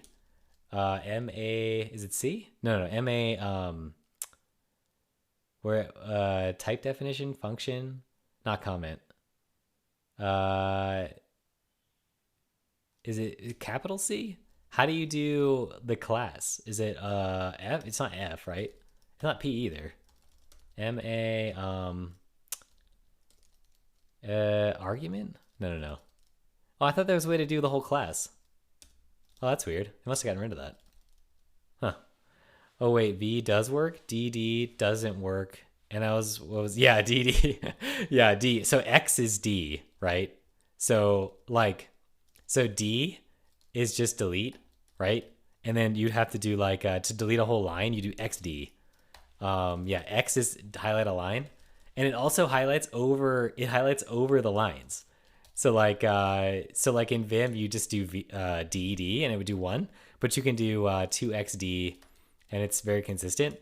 But yeah, X is the thing to highlight a line, and then D to delete. Yeah, XD got me for a while too because I always did D as like the thing, and then the other thing that got me was CI inside, right? So like I would do MIM instead here, because it even tells you like M, and then select inside object, and then M again for closest surrounding pair to cursor. So yeah, they must have got rid of the function thing. It's really weird. I don't know why they did that. MI comment? MI MA type definition? Oh, MAT. Oh, that's what it is then, right? MAT? Oh, yeah, look at that. Okay, what if I do MIT? Okay. Yeah. One thing that bugs me about Helix is that if I do MIT for like this struct, it gives me the curly braces too, which is technically correct, but it's not really what I want. I want the two lines that are inside, and so I have to hit Alt X or Option X to like come back inside the. It's so annoying. And then if you want to go back outside, you're supposed to be able to do Shift X or Command X or something, but it doesn't. My key bindings for alacritty are like completely off, so that's alacritty's fault though. Okay, so here, and when I update the tail, I have to go back to this thing, and I have to say, what are the three cases? Must always, if the head is ever two steps directly up, down, left, or right from the tail must also move one step in that direction so it remains close enough. Okay. So if the head is ever two steps directly up, down, or right from the tail must also move two steps. Okay, so if it's two steps left, right, up, or down, right? Move tail one step. Okay. So here we'll have to say self.tail dot we'll have to do it two times, right? So that's what I was doing. For I in 0 equals x distance. I think I have to say if x distance dot abs greater than or equal to 2, then I'm gonna move it move tail one step. So I'm gonna do this separately. I'm gonna say x equals x distance. Can I do this in Rust? Is that a thing? Oh, I can. Look at that. That's cool. Okay, so let me see. This, get rid of that. Yep, go up 5, 3x, y. There you go. 3, good. Back up here. And then we could say self.tail dot push. And we could say 0, or we could say I. Wait, but which direction though? If X distance, so here I can say, I have to go in the direction of I though, or the direction of the head. So I have to say, if head dot 0 is, can I say negative? Is negative. Oh, wow, look at that. That's cool. If head 0 is negative, else positive, right? Push, wait. It wouldn't be negative though. Yeah. If it is moving left, right? So I can move that many left. -1 times I, 0.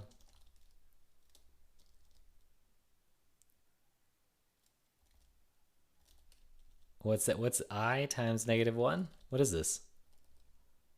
Cannot multiply range inclusive by integer? Are you serious? Oh, because it's it doesn't like that. What if I did this? Can I do a vec from a range? No, I can't even do that. So I guess I can't do what I wanted to do, which would be very Ruby-like and nice, but I can't use a range like this. So I guess I'm just going to use the old while loop, right? Let I equals 0, make it mutable, while I is less than X distance, dot abs. Oh, do I need iter?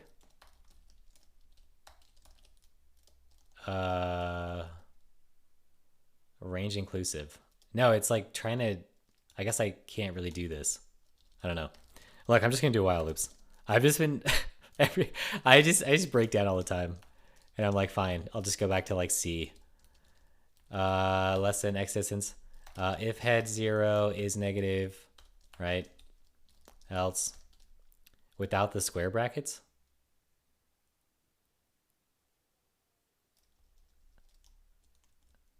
Wait, without the square brackets.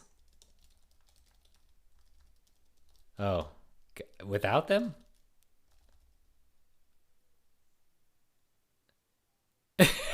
Ignore me. Oh, okay.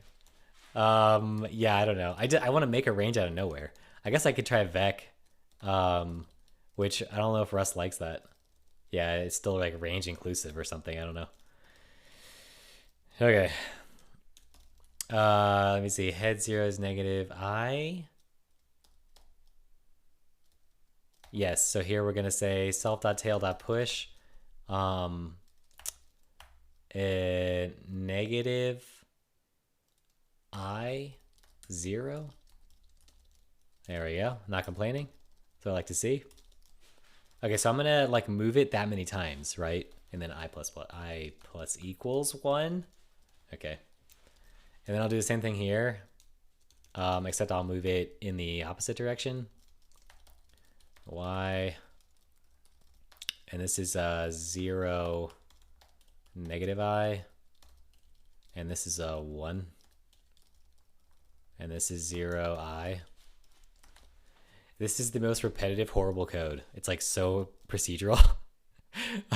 It's so imperative. Like it's crazy. It's crazy how bad it is. All right.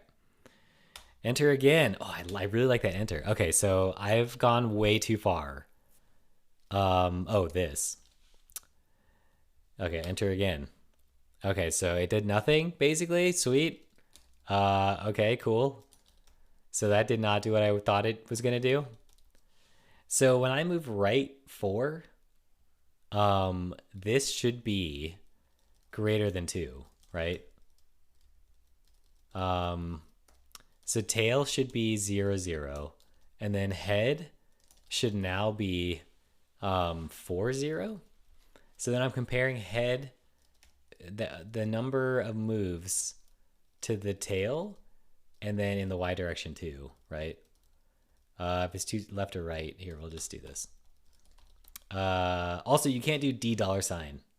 I just realized that. So you do T, it's for 2, and then enter, and then it highlights, and then you do D. So it's one more keystroke. So yeah, I mean, it's definitely not like code golf or like keyboard golf or whatever. Oh, into iter. Okay, yeah, let's try that. For I in 1 equals, well, I'll just do 0 though. 0 equals x distance dot abs into iter. Wait, can I just do iter here? Oh no, I have to do into iter. Okay. Okay. I know I'm not supposed to use it, but who cares? Cool. That works. Yeah, let's try that. And then we could just bring this in here, right? Oh, that's the thing. That bugs me. Okay. There we go. I is never read. Of course it's not. All right. Okay, so I'm comparing. So here I'm gonna say in update tail, I'm gonna debug this and say, what is this? X distance. We'll say X and Y. X distance. Y distance. There we go. And then, yeah, we'll just copy this whole thing. Oh, wrong thing. Wrong thing. Went too far. We'll copy this thing. Oh my gosh, I did the function again. There we go. Okay. And then this is backwards. Negative I, 0 I, and this is 1 Y distance. Okay, into iter, it's working. Okay, cool, not what I wanted.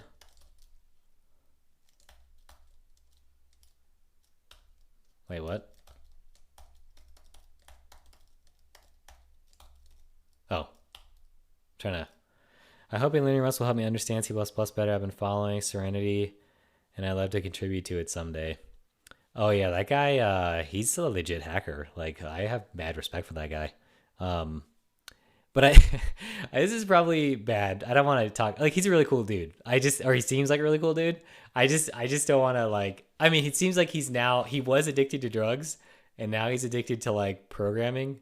But look, I mean, I'm one to talk. I'm doing admin of code, you know. But yeah, no, Serenity's amazing. Like, so good.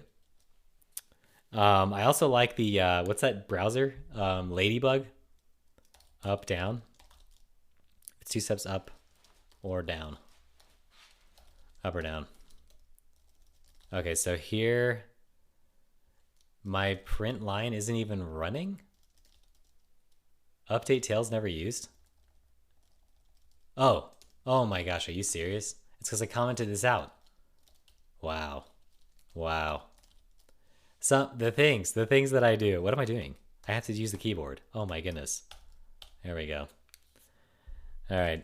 How do I get back up? Oh, there we go. Oh, it's Alt JK. Oh, that's so much better.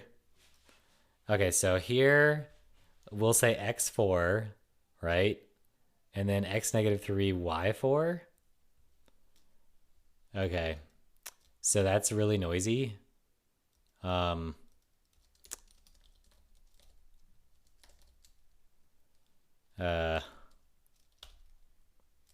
That's that's also very noisy, and I don't know if this is what I want because it looks like a lot more than 13. Definitely not what I was thinking. Let's see. So this,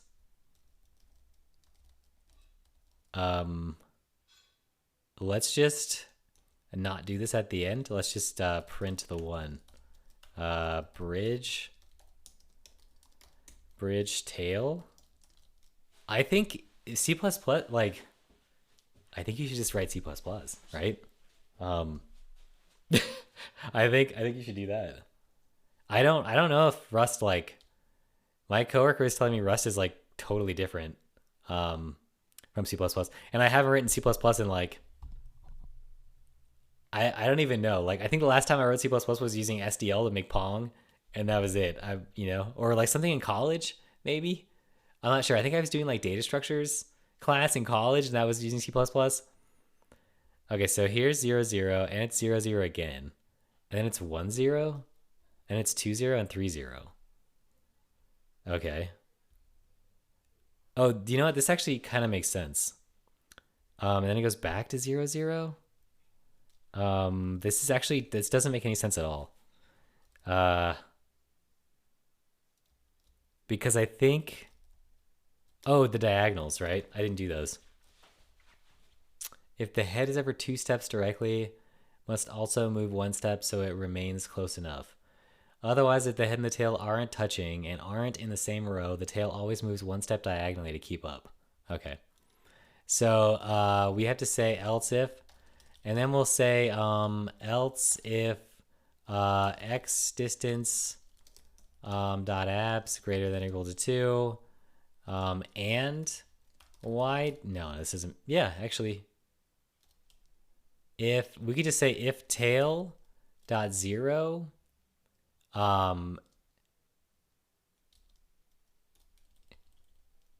if tail dot 0, maybe I made this more complicated with the negatives.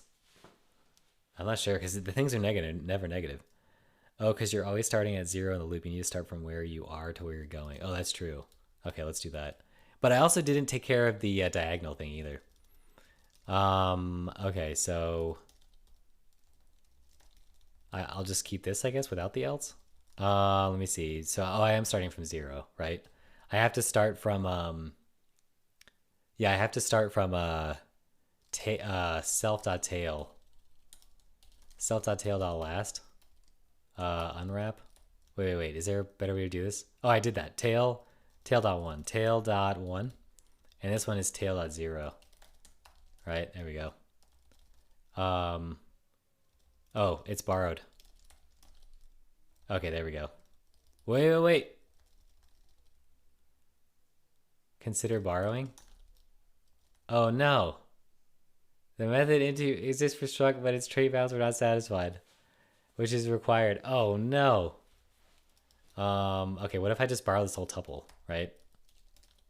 What if instead of doing this inline, how about I just do this outside? Let getting philosophical.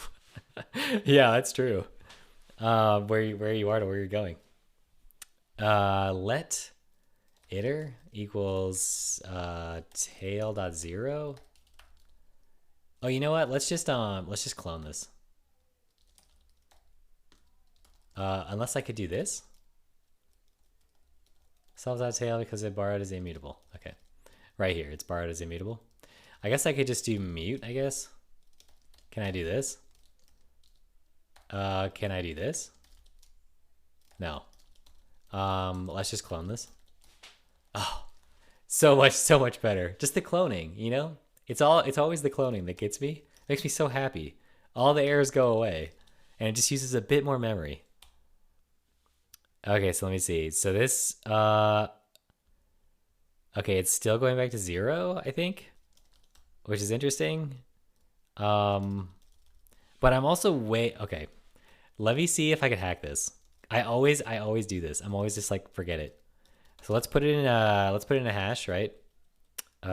Set equals hash set. Yes, from bridge tail. This was my idea all along, actually. I thought maybe I'd have to do this.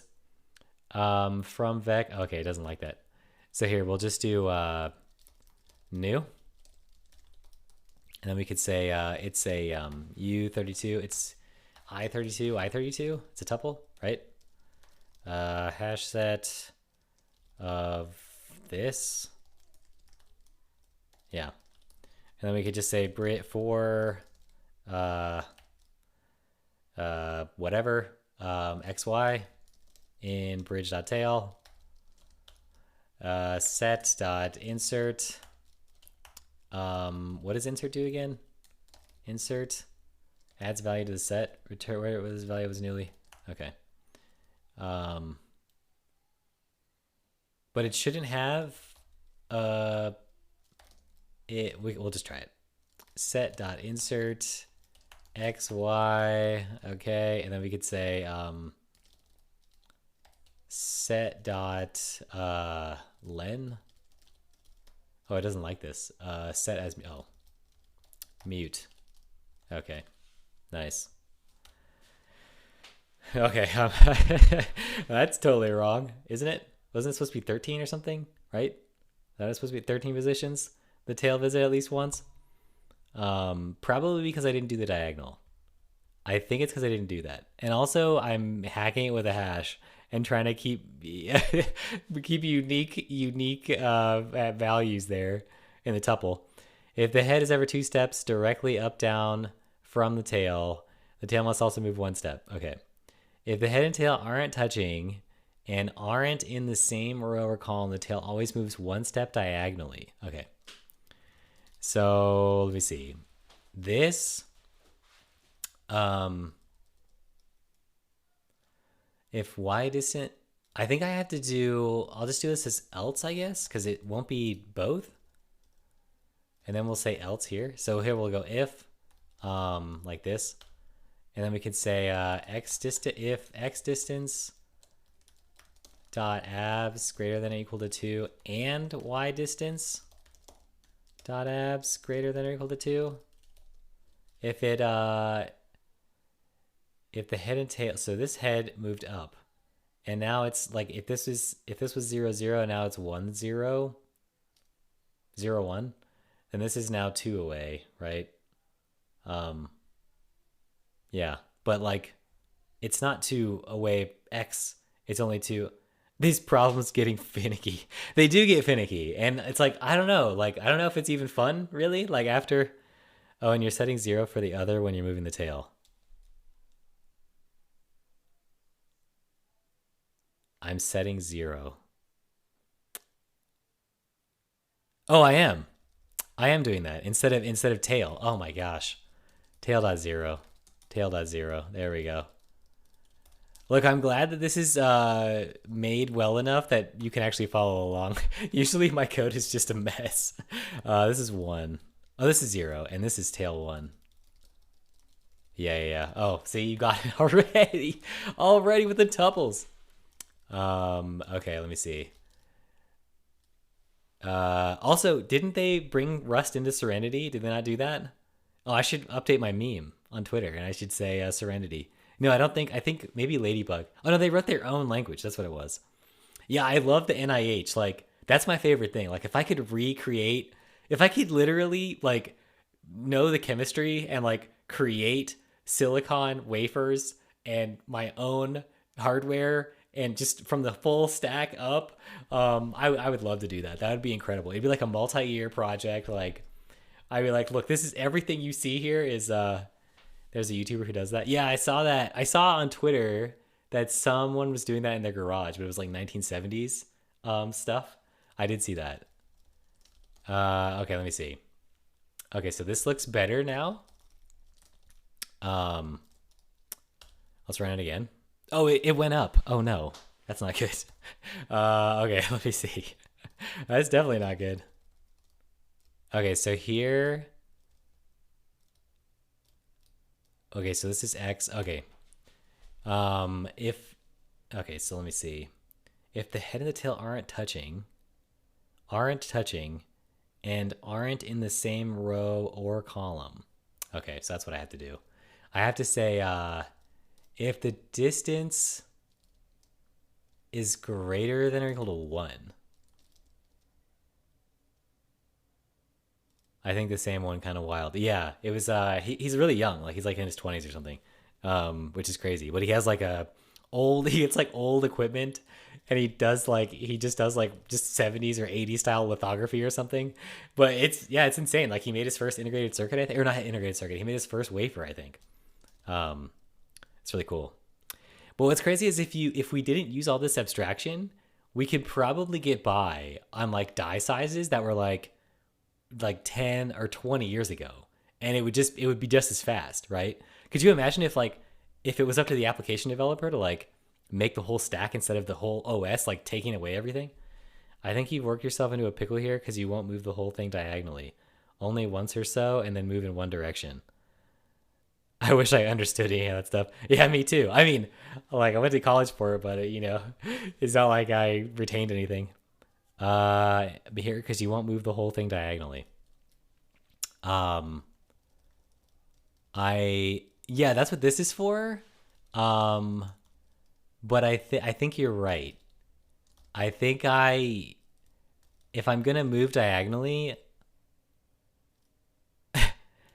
if I move diagonally, yeah. This is my diagonal case actually. Like I'm saying like if it I think I should probably just check the moves one step diagonally to keep up. Aren't touching. Is this important even? Aren't touching? Like when they oh, I see they're touching here. So the okay, I see. So I can't just look at the distance. I have to check if they're so we'll just start with this. If they're not in the same row or column, right? So if head dot zero dot wait, what it oh man, the music stopped? We'll start it over again. Oh there oh it already started over again. Okay. Head dot zero? Okay, if head dot zero does not equal tail dot zero and head dot one does not equal tail dot one, aren't in the same row or column. And what does it say? Aren't touching. This is touching. So if this is 0, 0, this is down 1, negative 1, negative 1. So that's touching because it's 1 away. Okay, so I think I do have to say and x distance dot abs greater than or greater than 1, even though that's the same. But they definitely meant the programming and aren't in the same row and column. Yeah, I guess because here this is in a different column, right? And these are in two separate columns and two separate rows. But here they are touching, so I think this is fine. And this one's in the same column. Yeah, I see what you're saying. Yeah, that's interesting. Do what I do, not what I say. Is that what that is? Let's see. HT, and then what is this? Okay, so now it's 1 over, right? So the distance x is, and the distance y here is 2. Okay. And x distance or y distance dot abs greater than or equal to 2. Okay. All right. So here I will move them, I'll say, oh, here I just have to move to where the head was previously, right? Is that what I'm doing? Because here, if the head moves over and it was here before, then it'll just move diagonal to where it was. That was my insight. I want to have it. I want to keep my my sweet hacks. Self.tail.push, self.head, self.head.ln -1.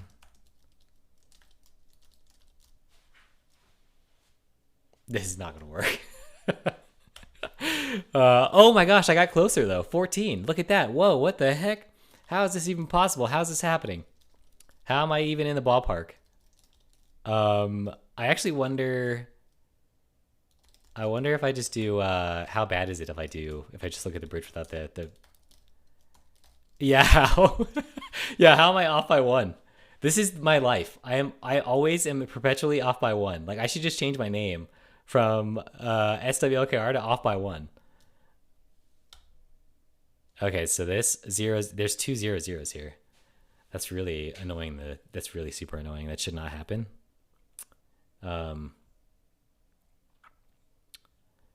Initial state is 0 0, and then head moves to the right 4, and then T moves 3.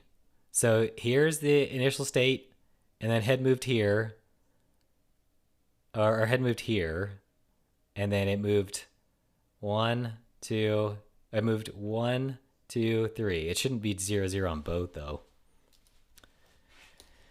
Okay, let's look at this one more time. Let's see. If x distance is greater than 2, which it is, right?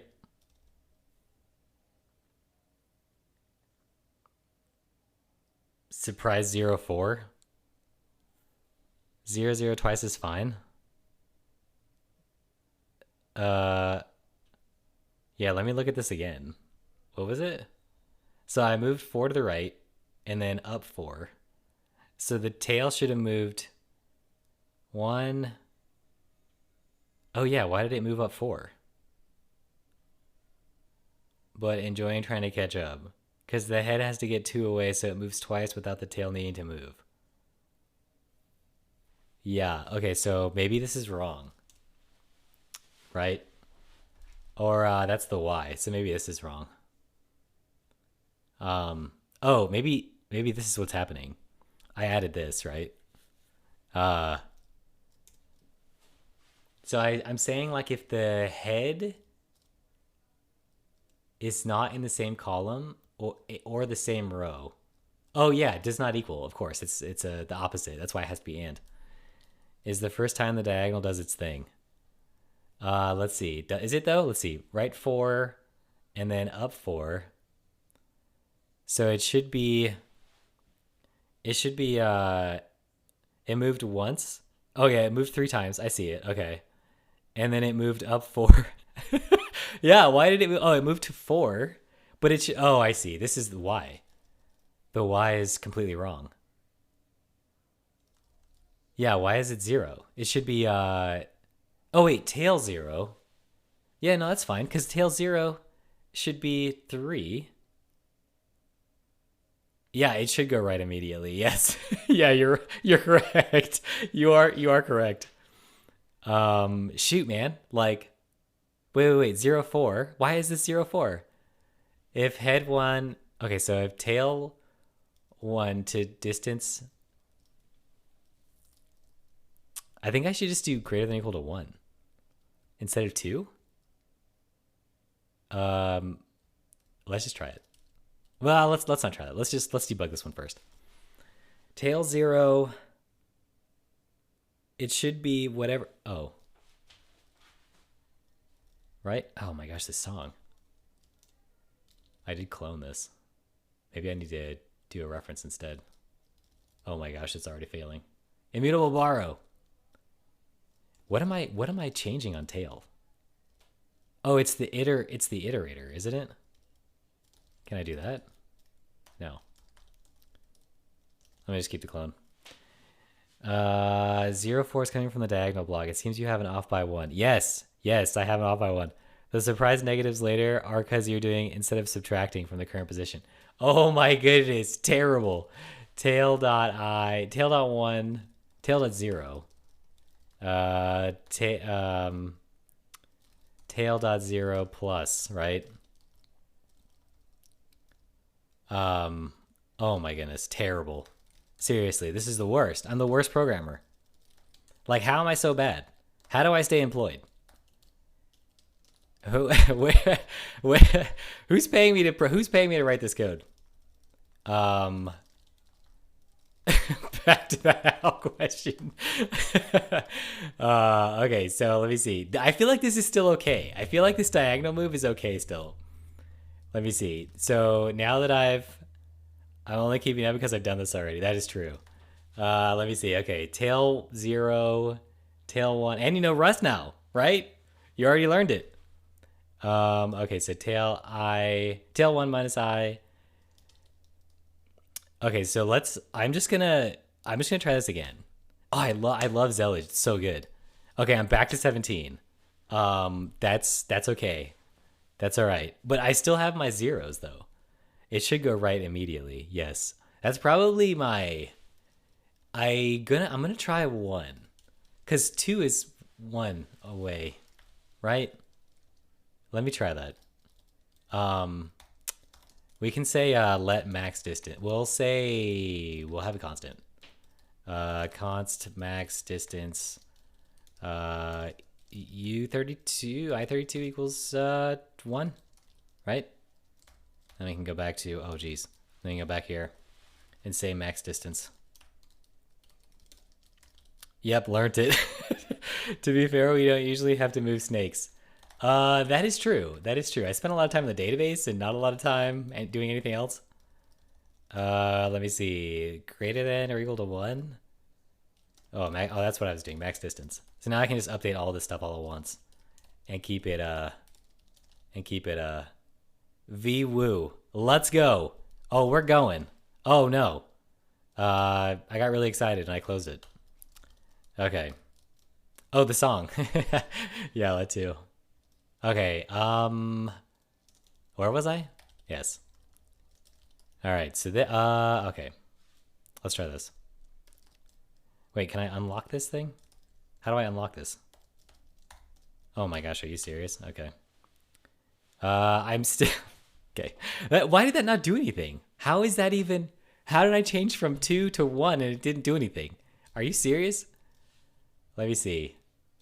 How is that? How is that the thing? Max distance is 1, right? Wow. That's weird. Is this code even running? Like, I'm starting to think this code's not even running. Are you mutating the copy? Oh, yeah, brother. When you... I was not meant to ready to reply. When you clone the vec, are you mutating the copy? Tail? Tail... There's a way to get this all to highlight all of them all at once. It... Oh, show docs? No, show symbol references. Okay, there we go. Space H. It's your head move functions that are whacked up. Oh yeah, are they? Oh yeah, maybe right. I forgot about those. Oh, that's right. I'm like resetting to 0. What is wrong with me? Oh my goodness. Self.head. I was doing this whole history thing. It made it more complicated. I knew it was going to make it more complicated. Self.head.last unwrap. Wait. Unwrap dot 0 or dot 1. Okay, so let's do latest head, last head, negating and resetting to 0. Yeah, I also am doing that. I'm negating too. Oh my gosh. Dude, seriously? Someone better put me out of my misery. This is terrible. This is seriously horrible. Like, I can't continue to do advent of code on this. I can't even continue to program. I'm just gonna be a farmer. I once tried to write a 2E renderer and it was just like this. Oh my goodness. All right. Let's see. I32. And then we'll say last head is this thing. There we go. Okay. All right. Oh, this is actually it's a tuple. There we go. Okay. Wow, this got really dubsteppy in here. Dubstep will never die. Okay. So this is self dot last head. Oh, it doesn't need to be mutable. There we go. Wait. What isn't like that? Oh, found reference. Oh, that's fine. It could be a reference. Self dot last head. Oh, move left. Minus steps. Dot 0. Okay. And then self dot last head. Dot 1.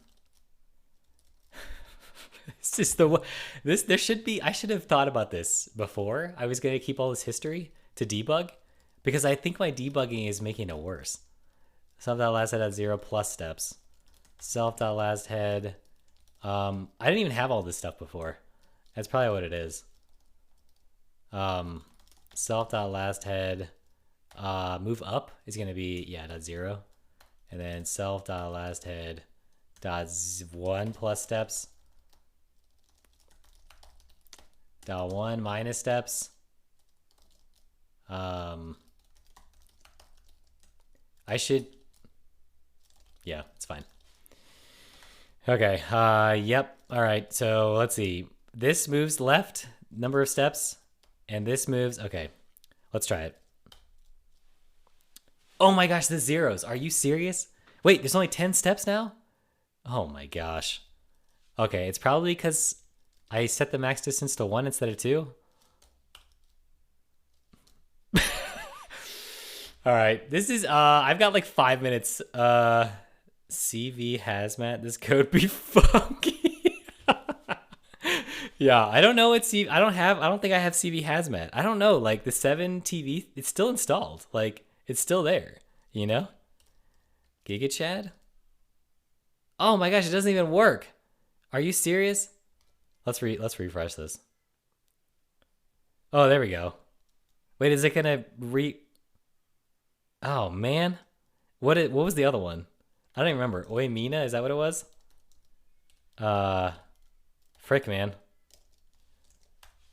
I don't even know why it keeps going away. Oh, there it is. Oh, it worked. Oh, it was that. Okay, it was wait, this one. There we go. Okay, dude, with the Giga Chat though, what's up? Oh, there. Oh, now it's working. Okay, what was CV Hazmat? Is that a real thing? Oh, okay. Oh, it is. Okay. Yeah. No, this is terrible. Seriously, you guys should stop watching. Okay, so me keeping the history, turns out it was a bad idea. I made everything really complicated. Um, and it's still not working. Okay, so let me see. The zeros are still there though, which is crazy. Like, that's madness. But yeah, let's see. 4 4. Okay, so now it moved up. It moved up 1, which is right. And then it moved up 4 miraculously. Which is probably not the case. It should. Okay, so this 4 4 is completely wrong. I think what's happening is that this is not what I wanted to have happen. I definitely can't just do this. I can't just set it to what head was. I have to do something else. I have to do what I did here. I have to do this thing again, right? But it's weird because if I look at this example, row and column, the head was here, and the tail moved. It just moved straight diagonally, so I could just move it to the previous head, and that's one move. All right, but whatever. We'll just do this. X distance into iter. We'll do the same thing. Actually, we can't do the same thing. But I definitely can't do this. Oh, this is the previous one. Not the current one. Moving multiple times at once before updating tail, and the example updates tail after a single move.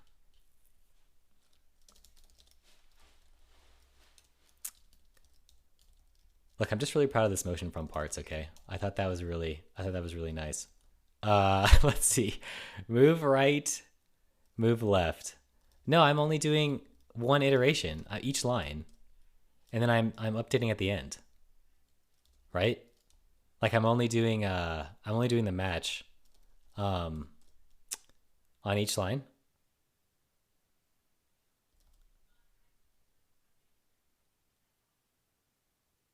R4.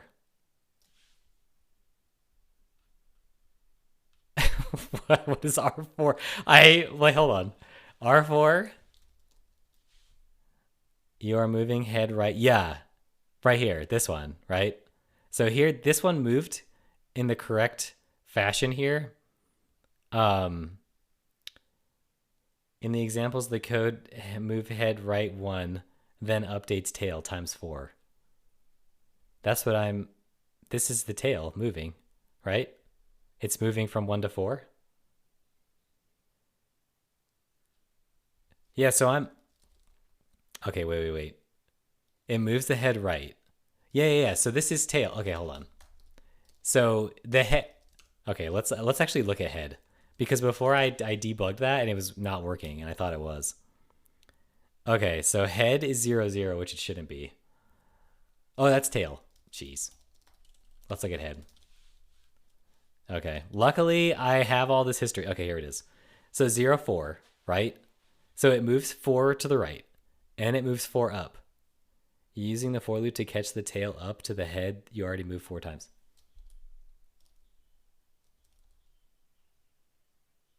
I'm using the for loop. To catch the tail up to the head. Yes, I am. Yes, that's what's happening. To the head, I already moved 4 times. Yeah, I didn't move the head. I'm gonna laugh. This is a wild goose chase. Every advent of code I do, it's like it's like I always like get into this state and I'm like, oh, this is so frustrating, and then all of a sudden I'll be like, wait, how did this work? Um, Wait, you're using the for loop to catch the tail up to the head that you already moved 4 times. I am. Yeah, right here, right? Like at the end of the loop, I'm doing update. Oh my gosh, I'm doing update tail, right? So like, okay, so the first time R4 happens, right? And then this is, it moves 4. The head moves once. And then I'm doing, I just had to walk through this. Hold on. And then I'm, at the end, I'm doing update tail. And then here I'm checking to see in the same loop. Oh, you're saying I should wait a loop, right? I shouldn't do it right away, right? I should like wait one more turn, I guess. Because the head moved 4 and then the tail has to move anyway, right? Um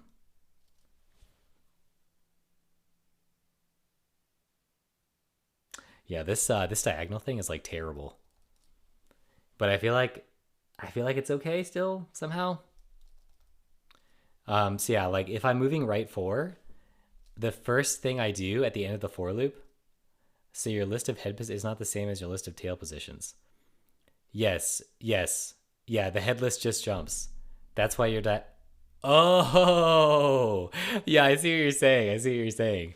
Um, yeah. Oh, I see. Oh, I can't move it to where the head was, right? I have to actually move it diagonally, by 1, right? I can't just jump it to where the head. Dang it! My whole insight that I wanted to do, is not gonna work. That stinks. Yes, you're right. So here I actually just have to move. Um, I have to move self tail. I have to push it. I have to move, diagonally. I have to move both X and Y. So if this happens, I have to move tail over 1 and up 1. But I could just do it in, but it's only ever going to be 1 away. Yeah, let me see. Self.tail.push. Tail.0. Yeah, because it moved right 4 and then up 4. I see what you're saying, because I wasn't moving the head individually like I was moving the tail, right? You're right. So here I would just say, self.push.push, self.tail.push. And then this would be, for I in, tail.0. You should add a function to compute the distance from tail to head. If you need to move diagonally, it will only ever be once. Yeah, that's what I was saying, right? Am I crazy? Then compute the distance and move horizontally or vertically that distance. If you need to move diagonally, it will only ever be once. Distance and move horizontally or vertically that distance. Yeah, this is kind of what I thought I was doing here, right? To compute the distance from the tail to the head, right? And then I think, okay, so if I have to move diagonally, I can just do 1 1, right? If if x distance or if x distance is positive, right? Let me see. I wonder if this. Let me see. Self.tail. Else.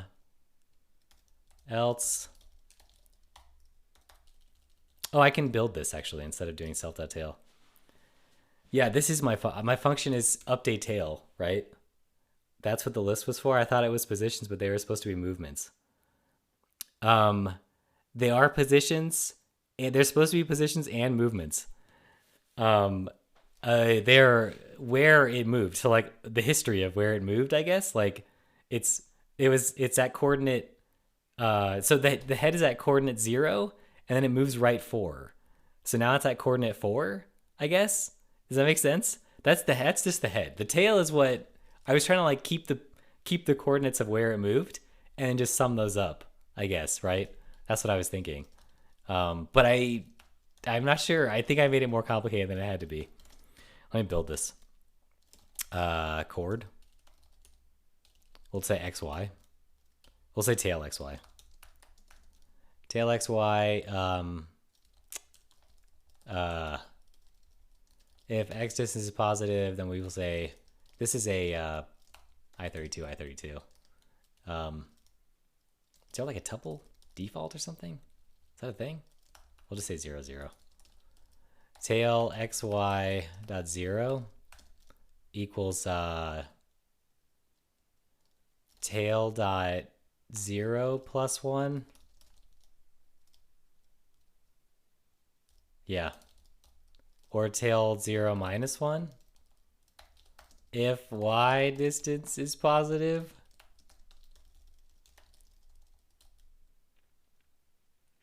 I'll need to recompute the distance. I have given up trying to catch up. Yeah, it's okay. Yeah, it's fine. I've made this so complicated. Like I do this every time, and I hate myself. Let me see. Maybe I need some fresh music. You know. Maybe I need this one. I like this. I like this song. Okay, let me see. Recompute the distance after moving horizontally. Yes, I'll need to recompute the distance. Yes, that's yeah, so like this is moving left or right, right? Like maybe I'm combining too many things all at once, but this is moving left and right. And this so this is here, I'll get rid of this cuz I just wanted to keep track of the head too. I thought that'd be fun. Outrun like the dwarf on the train. I think that's what the problem is. Read the comment before the one you just read. Wait. Oh. I'm just saying that the way you've written your code, you will need to do diagonal movements and horizontal or vertical movements, but you've got else ifs, meaning that you can only do one. Oh, I see. Yeah, I don't know why I did that. I just figured, why not? Okay. So this is you'll need to do diagonal movements and horizontal or vertical movements. Yeah, so this so it's either left or right or up or down, or it's diagonal, right? So this this diagonal here, this but I have else if because you can only make one move at a time, right? So that's why I have this special diagonal thing, right? That's why I have the else if. Wait, why did I pause this? I will need to do diagonal movements and horizontal or vertical movements, but you got meaning that you can only do one of those three. Can't I only do one of those three? Did I miss the multiple moves in your if statements with the for loops though? Yeah, for the tail. Okay. Okay, I am. Like in the tail, like so okay. So I guess in my mind I thought, okay, if head moves to the right 4, right? Then I'll just take the distance that it moved, right? So that's why I took 4 minus 0, right? And then so that's greater than 2. So now I have to move that distance. I have to move from where the tail was to the wait, I have to move to the head though. I don't have to move the distance itself. I have to move to where the head is. I am making multiple moves. That is correct. So the tail, okay, so the head is the list of coordinates, right? Which I should have never said anything. And the tail, so the tail is the history of like where it moved. So it's moving one at a time. The tail's moving one at a time, and the head's moving. But you already got that, I think. I am making multiple moves in my if statements. In my for loop, yeah. Like here. So I'm trying to move from where the tail was, to the. Wait, hold on. Like here, I'll do this. Head history. There. Tail. So I don't get confused either. Tail history. I am confused. I'm very confused. Okay. So here, the head moved from 0 to 4, right? The tail has to move individually because I'm trying to keep track of the movements, right? So like at the end one, it says tail moved 1, 2, 3, 4. It moved 13 positions. So I was like, oh, okay, I'll just move it one at a time. So I'll move it Well, this duplicate thing is dumb, but I'll move it from 0 to 1, 2, 3, and now it's next to it, right? Like the tail is at 3 and the head's at 4, right? Does that make sense? Am I don't know, like I think I'm the one who's like totally in the wrong here, but yeah, look, I mean, I don't know. It's getting late here. Oh, okay. Yeah. So but that's what you're saying. I shouldn't do that, right?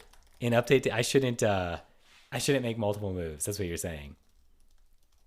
This is ugly. Let me not do diagonal stuff. Does this strategy work when the head reverses direction? Um, that is a good question. I have no idea. But yeah, it's the absolute distance, right? So it's and then so okay. Okay, let me explain my dumb thinking. Okay. So I take the distance. A reversal results in an overlap in which the tail doesn't need to move. A reversal results in an overlap. Yes. Reversal results in an overlap. Yes. But okay, so I take the distance from the head to the tail, right? So in R4, it's 4 minus 0, right? And then I take the absolute distance, which is 4 still, and I say, is it greater than or equal to 2, right?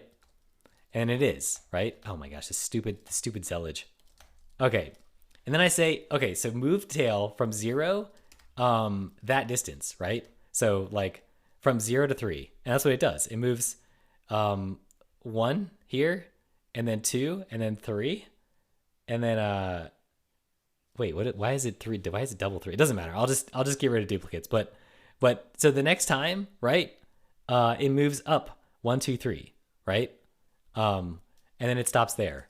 And I'm not actually sure why. Now that I'm thinking about this, like I'm not actually sure.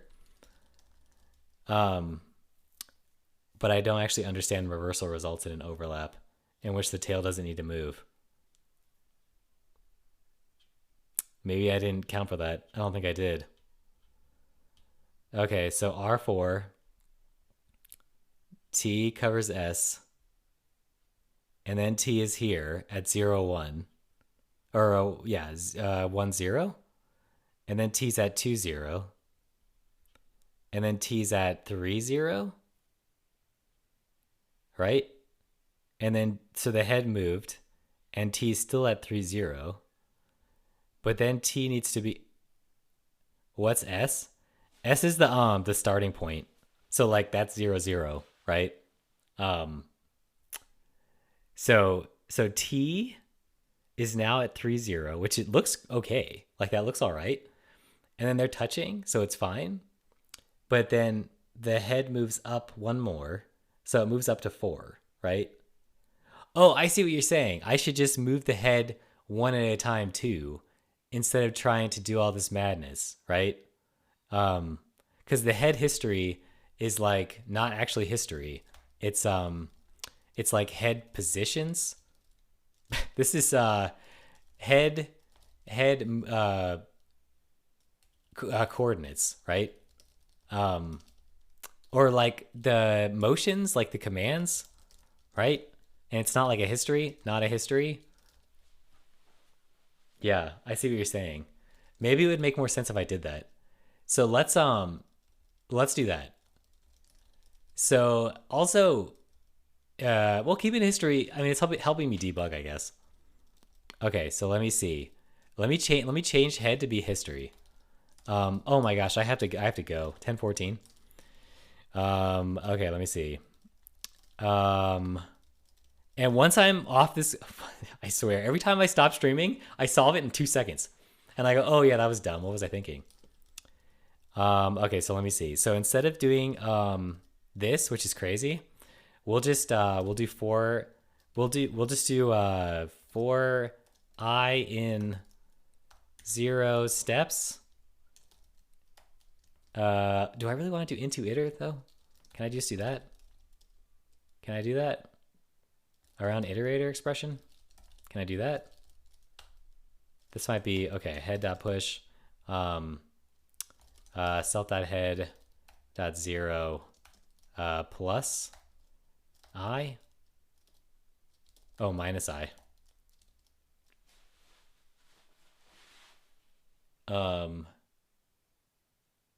Yeah, that's fine. And then self dot head dot zero. Wait. Is this what I want to do? No, I want to say I, right? And then I just want to say this. Field one untype vec. Oh, last head dot one.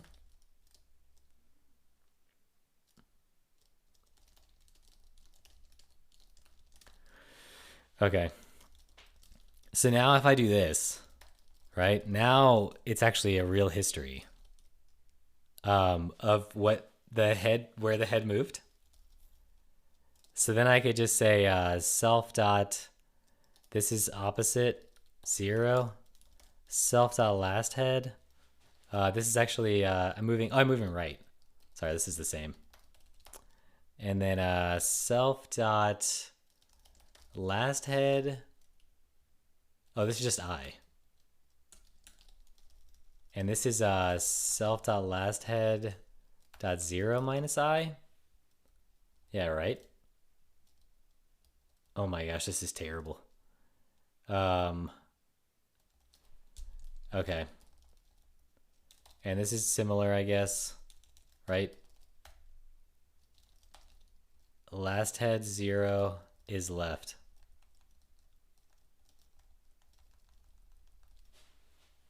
Oh yeah, that's right. That is correct. But oh yeah, you're right. Because I'm using the last head, and I don't really need this I guess, right? Um,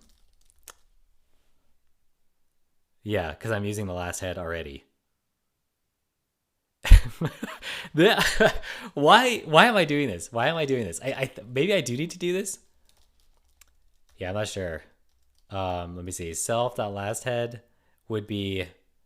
Oh, this is actually self dot last head dot 0 plus 1, right? And then I can just do this. While? Can I do that? Oh no. 4. Self dot last head 0 plus 1. Keeping the history. This is the dumbest thing I've ever. What am I even doing? I should have just kept the count of like how many things it moved. All right. Let me see. So this is fine. Moving up is plus 1. There we go. And then this is that's fine. And this is moving down as minus 1, right? Jeez. Okay. All right. So let's just make sure I have the head by itself, that it's moving the correct way. All right. Okay, so it moved 1, 2, 3 to 4 though. Should it be at 4? That's 5. Well, 1, 2, 3, 4. I guess that makes sense, right? So anyway, I moved from 0 to 1 to 2 to 3 to 4, which it doesn't.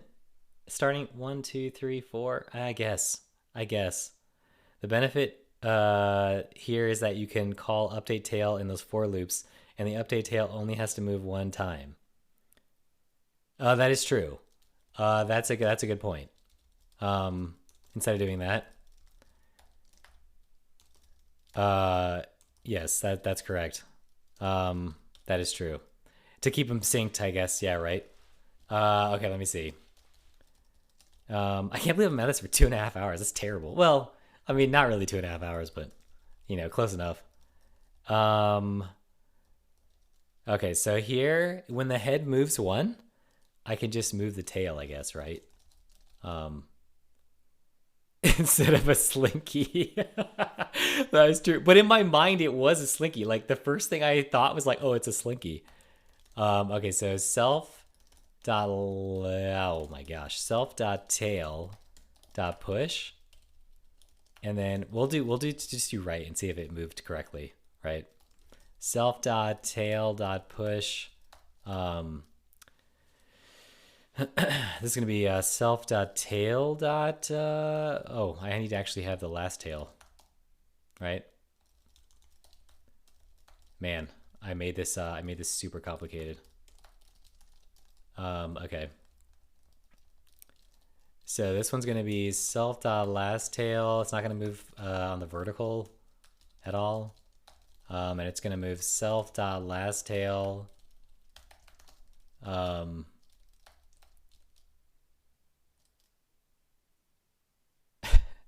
Okay, self dot last tail dot 0. Plus 1 2, I guess, right? But it has to be 2 away. I thought it had to be 2 away. I guess I was getting caught up on like it has to be like 2 away. Like, right? Am I crazy? Like, if the head is ever 2 steps directly up, down, left, or right from the tail must also move 1 step in that direction. They are treating diagonals as equal to horizontal and vertical units. Yeah, the tail must also move 1 step in that direction so it remains close enough. Right? That's what I guess I was getting caught up on, like, it has to be 2 steps ahead. So I feel like maybe I'll just do something like this, right? I guess I could check it here. If self dot head dot or self dot last head, right? Dot 0, dot is greater than, or minus self dot last tail dot 0 is greater than 2 or greater than or equal to 2. Then I'll do that, I guess. I don't know. It still feels like weird.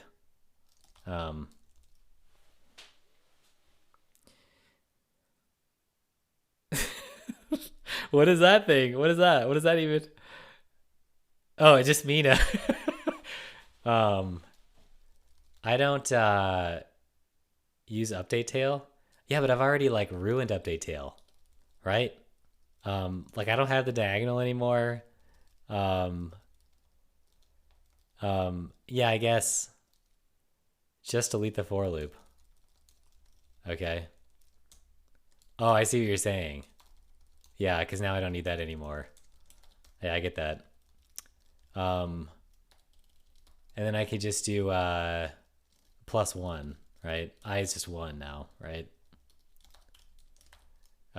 Tail dot 0 plus 1 minus 1 minus 1. But I still don't have my diagonal, I guess. But maybe it doesn't. I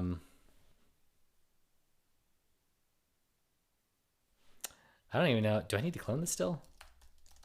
I don't even need to clone that anymore. Oh, never mind. I take back what I said. Oh, I can do last tail, right? Self dot last tail. Yeah, let me let me do that instead. Okay, yeah, that's oh jeez. Immutable borrow.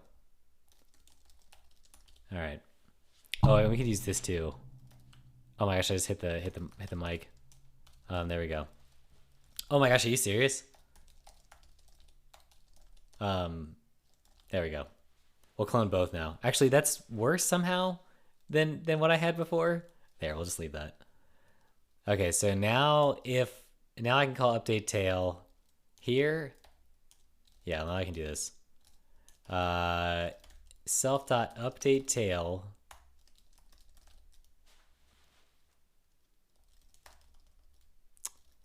Yep. Yep. Okay. Okay.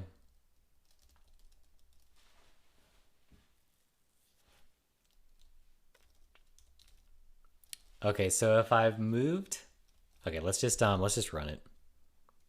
Can I do this? Okay, yeah, I can. Okay, so I just have the head. Let's bring in the tail here. Okay. Man, I really like zellij. It's so fast. It's so good. Amazing.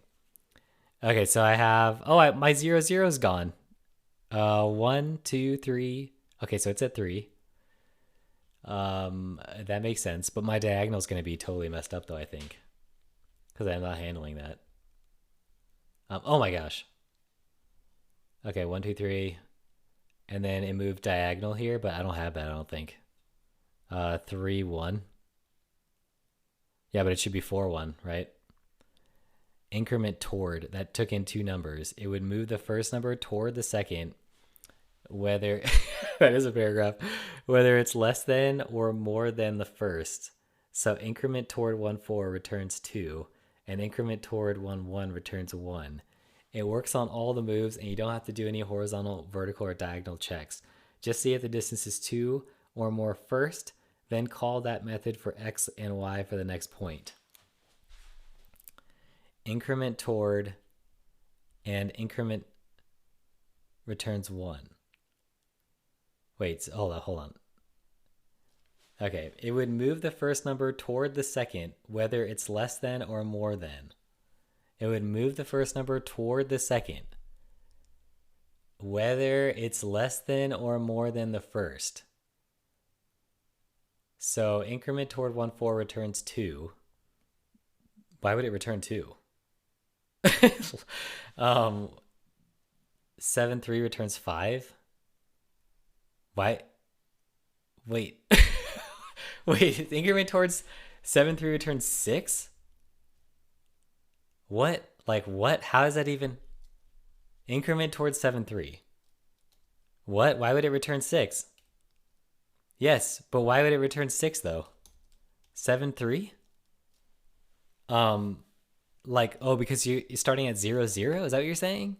Like it increments 2 in this direction and like 5, 6 in this direction or something? I guess I don't really understand at all how you did that. Dude, that's galaxy brain stuff, okay? I don't know what's going on. Levy, 7, 3 returns 5. Oh, it returns 6. But okay. I mean, I get what you're saying, right? Like instead of moving left and right and stuff, right? Yeah, like, okay, imagine points on the graph. You're moving a point on 7 to 3, 1 point at a time. You have to go to 6, then 5, then so on. Yes. Yes, that's correct. So 7, 3. So x7, moving point on x7 to x3. Yeah, day 9. You're moving a point on x7 to x3, 1 point at a time. You have to go to 6, then 5, and so on. Yeah, that makes sense. But why would it return? Why would 3? What does 3 have to do with it? I guess, right? Like I don't really understand that.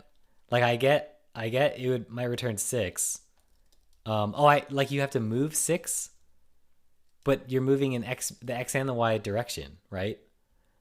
Let me read this again. Okay, hold on. Second towards whether it's less than or more than the first. So increment toward 1, 4 returns 2, and increment toward 1, 1 returns 1.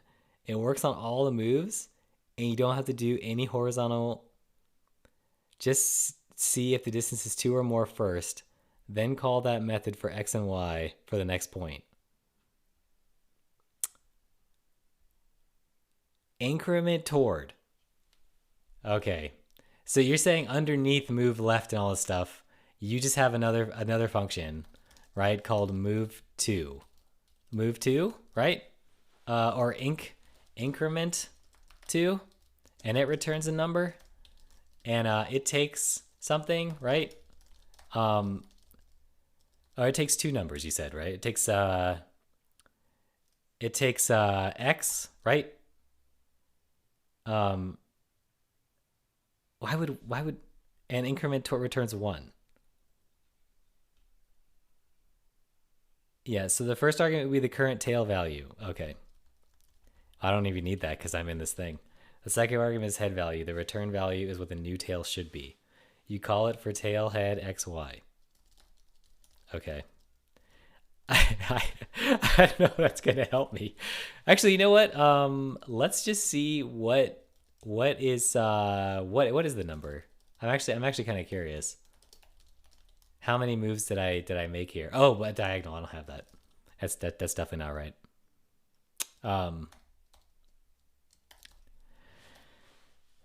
Okay. I'm still not really understanding. So the first argument would be the current tail value. Self dot last tail, right? Or self dot tail. Dot zero. Self dot tail. Dot oh wait, it is last tail. Last tail.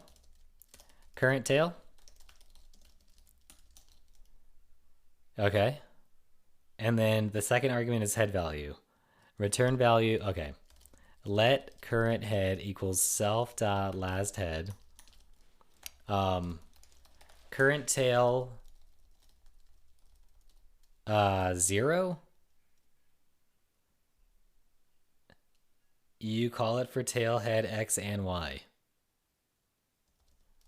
Good luck. Thanks, I'm gonna need it. Last tail current head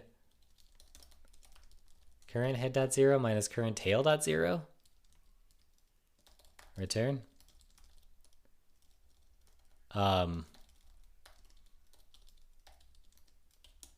Okay, well I think wait, you're just current head dot 1 minus current tail dot 1.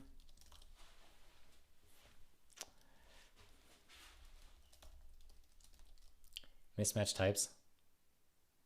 Found tuple. So look at the advent of code diagrams. Okay.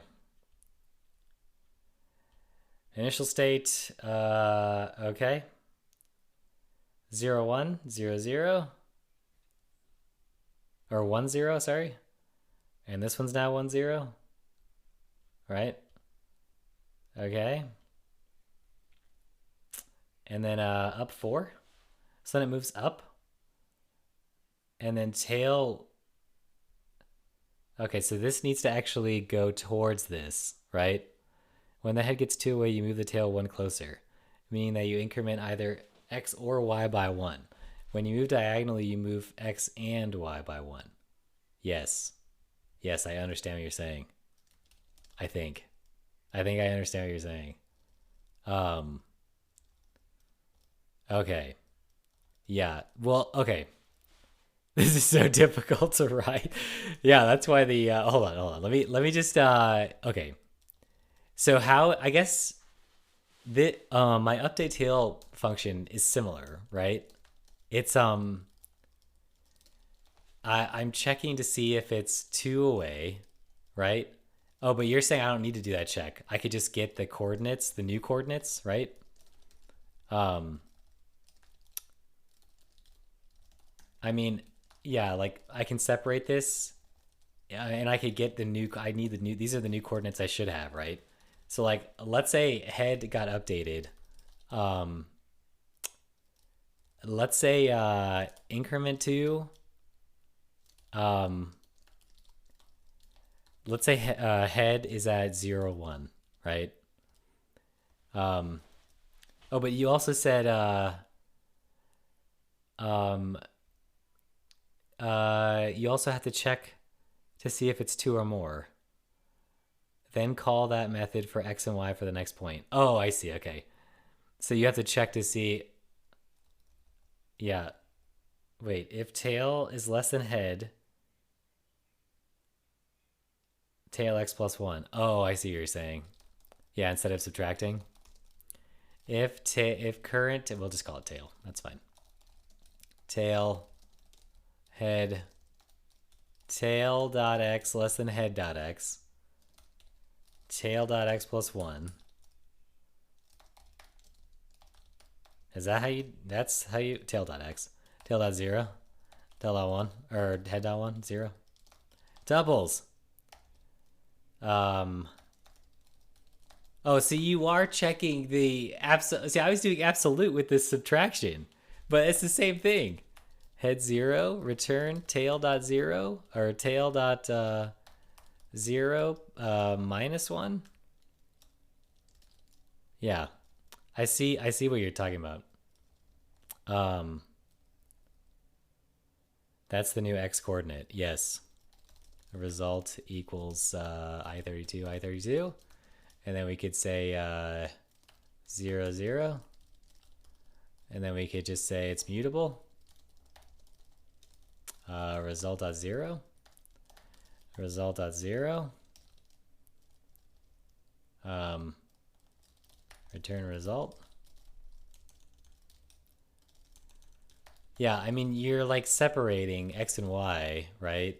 But like you don't need to, I guess, or I did think I needed to.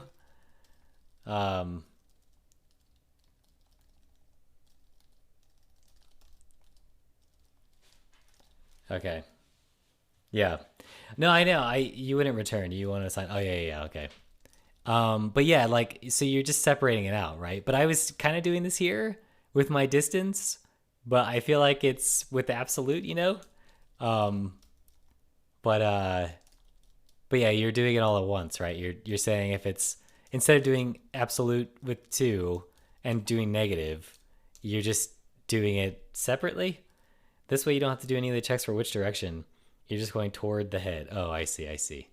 Okay, I see what you're saying, I guess. All right. So we can just say go to, right? There we go. with an underscore. Um, okay, so here we go. Let's see. This is actually not really go to. It's actually kind of next coordinate, right? Or next. Yeah, or no. Yeah, I guess it. I guess we could just say go to, right? Okay, so this so if the tail is greater than the head, then you want to go less. Okay, that makes sense. Yeah. Okay, so now armed with this new knowledge, right? Um let's say I move to the left, right? Um then here I could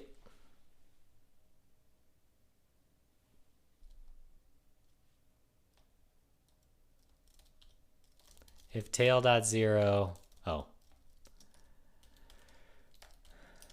Uh Head covers tail. If tail dot zero, if tail equals head, result equals nothing, I guess. Result equals head, I guess. I'm not actually sure. Dot clone.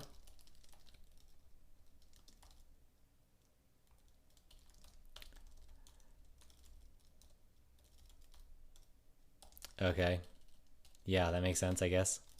I'm just doing what I just want this to be over. Result.x result.1 would just be the current tail. Right. Result.0 equals tail.0. There we go. Okay.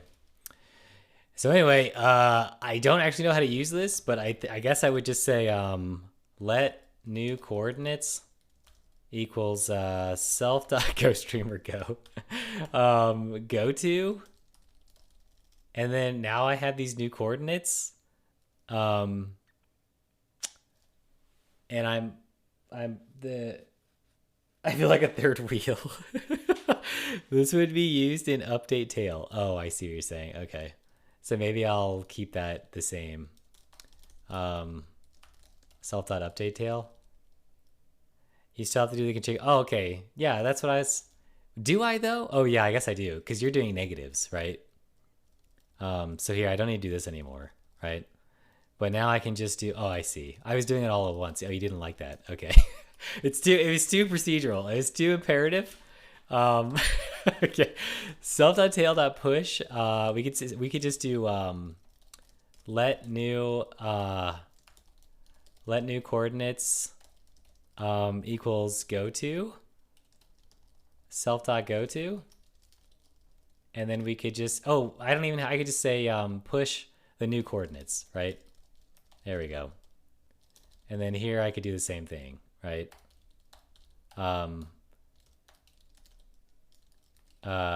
I could do or, I think, right? Because they're doing the same thing now. Y distance. You saw the distance between tail and head is greater value between abs x distance and abs y distance. So you only need one check. Dot abs greater than or equal to max distance. Yeah.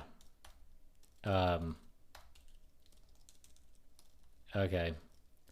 If it's 2, if the head is 2 away, move the tail to those new coordinates. But I think I'm just jumping now, right? But I wanted to move it like one. Oh, wait. But now I'm. Oh, I see. That makes sense because I'm in the loop. Okay. Yeah, that makes sense. So if the x distance is greater than or equal to 2, or the y is greater than or equal to 2 away, then I want to move the tail 1. I want to increment it 1 because tail is used here, right, in this loop. So it'll only ever get 1 away, right? So it'll only ever get 2 away, so I only have to move it 1 to move it next to it. I guess that makes sense. Yeah, I guess that makes sense. Move the tail, but I don't want to move it to the new coordinate. Maybe, yeah, I guess I do. Because I'm like constraining it. Ooh, this is really confusing to me. Because I'm like constraining it here, but it's not like super obvious, I guess, to me. Man, yeah, this is yeah, it's super confusing to me. Let's run it. Wait. Let me okay, there we go. Okay, so it looks like the tail is moving in a certain direction. Right? But I think so the head moved to 4 and then I moved to 4 1 and the tail moved to 4 1 2, right? That makes sense. So it's always 1 behind, kind of, right? So it moved to 4 3. Wait, this is 4 4? The tail's at 3 4? Oh wait, it's 3 4 here. And then it's at 2 4? Oh, I guess that makes sense. It looks like they're always on top of each other. Yeah, it's 2. But I'm calling it in this loop, right? I'm also checking the absolute values here. If they're greater than or equal to 2. It should have 2 zeros in the tail history. Oh, that was actually correct from before? Oh man, look at that. Are you serious? Okay, let me see. So update tail. Where I'm calling it, I think, is probably the problem. I'm gonna try to do it. Do it. I bet you'll solve it in like 2 seconds. Which is, it kind of looks bad on my part, but you know. Okay. So let me see. I update tail. Oh, I'm checking the distance though. Yeah, this is super confusing. I'm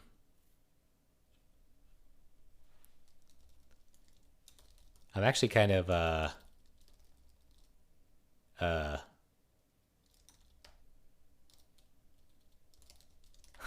it's probably, what is it, 12? Is that what it is? Because I don't have the 2 zeros, right? Because it should have been 0. So a 0 and then 0. I see what you're saying. Because, oh, I see. Because the T covers, okay, so the T was here and then it was here, right? Oh, so my code was actually okay before. That was actually all right.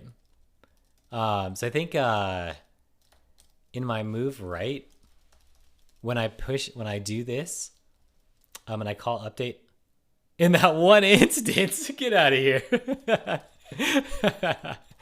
Let me see. Like if I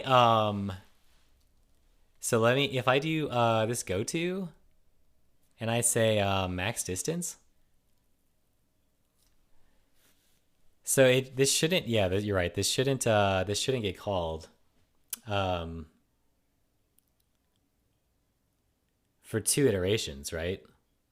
So head head should be here, right? This shouldn't just move right away. Um, yeah, this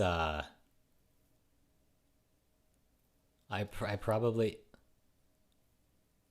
Oh, when it doesn't move. Oh yeah, you're not pushing into the list when it doesn't move. Um, uh, yeah, but it says 14, not 13. I guess I could do a hash set on it though, right? Like I was doing my hack that I was doing before. There's no, I mean, I at least want to get the example right. Okay, there it is, right? Um, yeah, I'm not pushing when it doesn't move. But yeah, I should though, right? To make it correct. Um, I'm not pushing when it does not move. Oh, that is true. Um, new coordinates. Wait, yeah, that's fine. So maybe I should just always push, even if it. Yeah, maybe I should just always push. Like maybe, what if I just didn't check for distance? I wonder what would happen. Okay, that's not right. Never mind. Never mind. We'll just bring that back. Yeah, I'm not pushing, but I should push into the thing. When it has, uh, if max distance is 2. I see what you're saying because the first step, I, uh, I feel like it's gonna bite me in the big one, but maybe not. Yeah. So the first step is, it's not 2 away, right? That's the thing. Like it, but I need to actually keep the history. I want to keep the history though, right? So I could just say, if new coordinates equals self dot last tail, self dot tail dot push new coordinates. I'd at least like to see it, you know. I don't know if that's gonna be. Let me see. Let me see this. Okay, yeah. So it definitely didn't do it, right? Shoot. You know what? Forget it. I should probably do that. No, I should do this. We should just not even an else.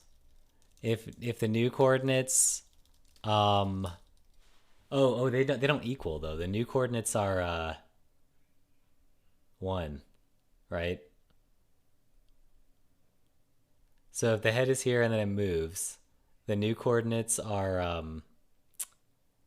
0. The new coordinates are gonna be 1 0. So that's not gonna work. Go to is not safe to move outside that first if block. Yeah.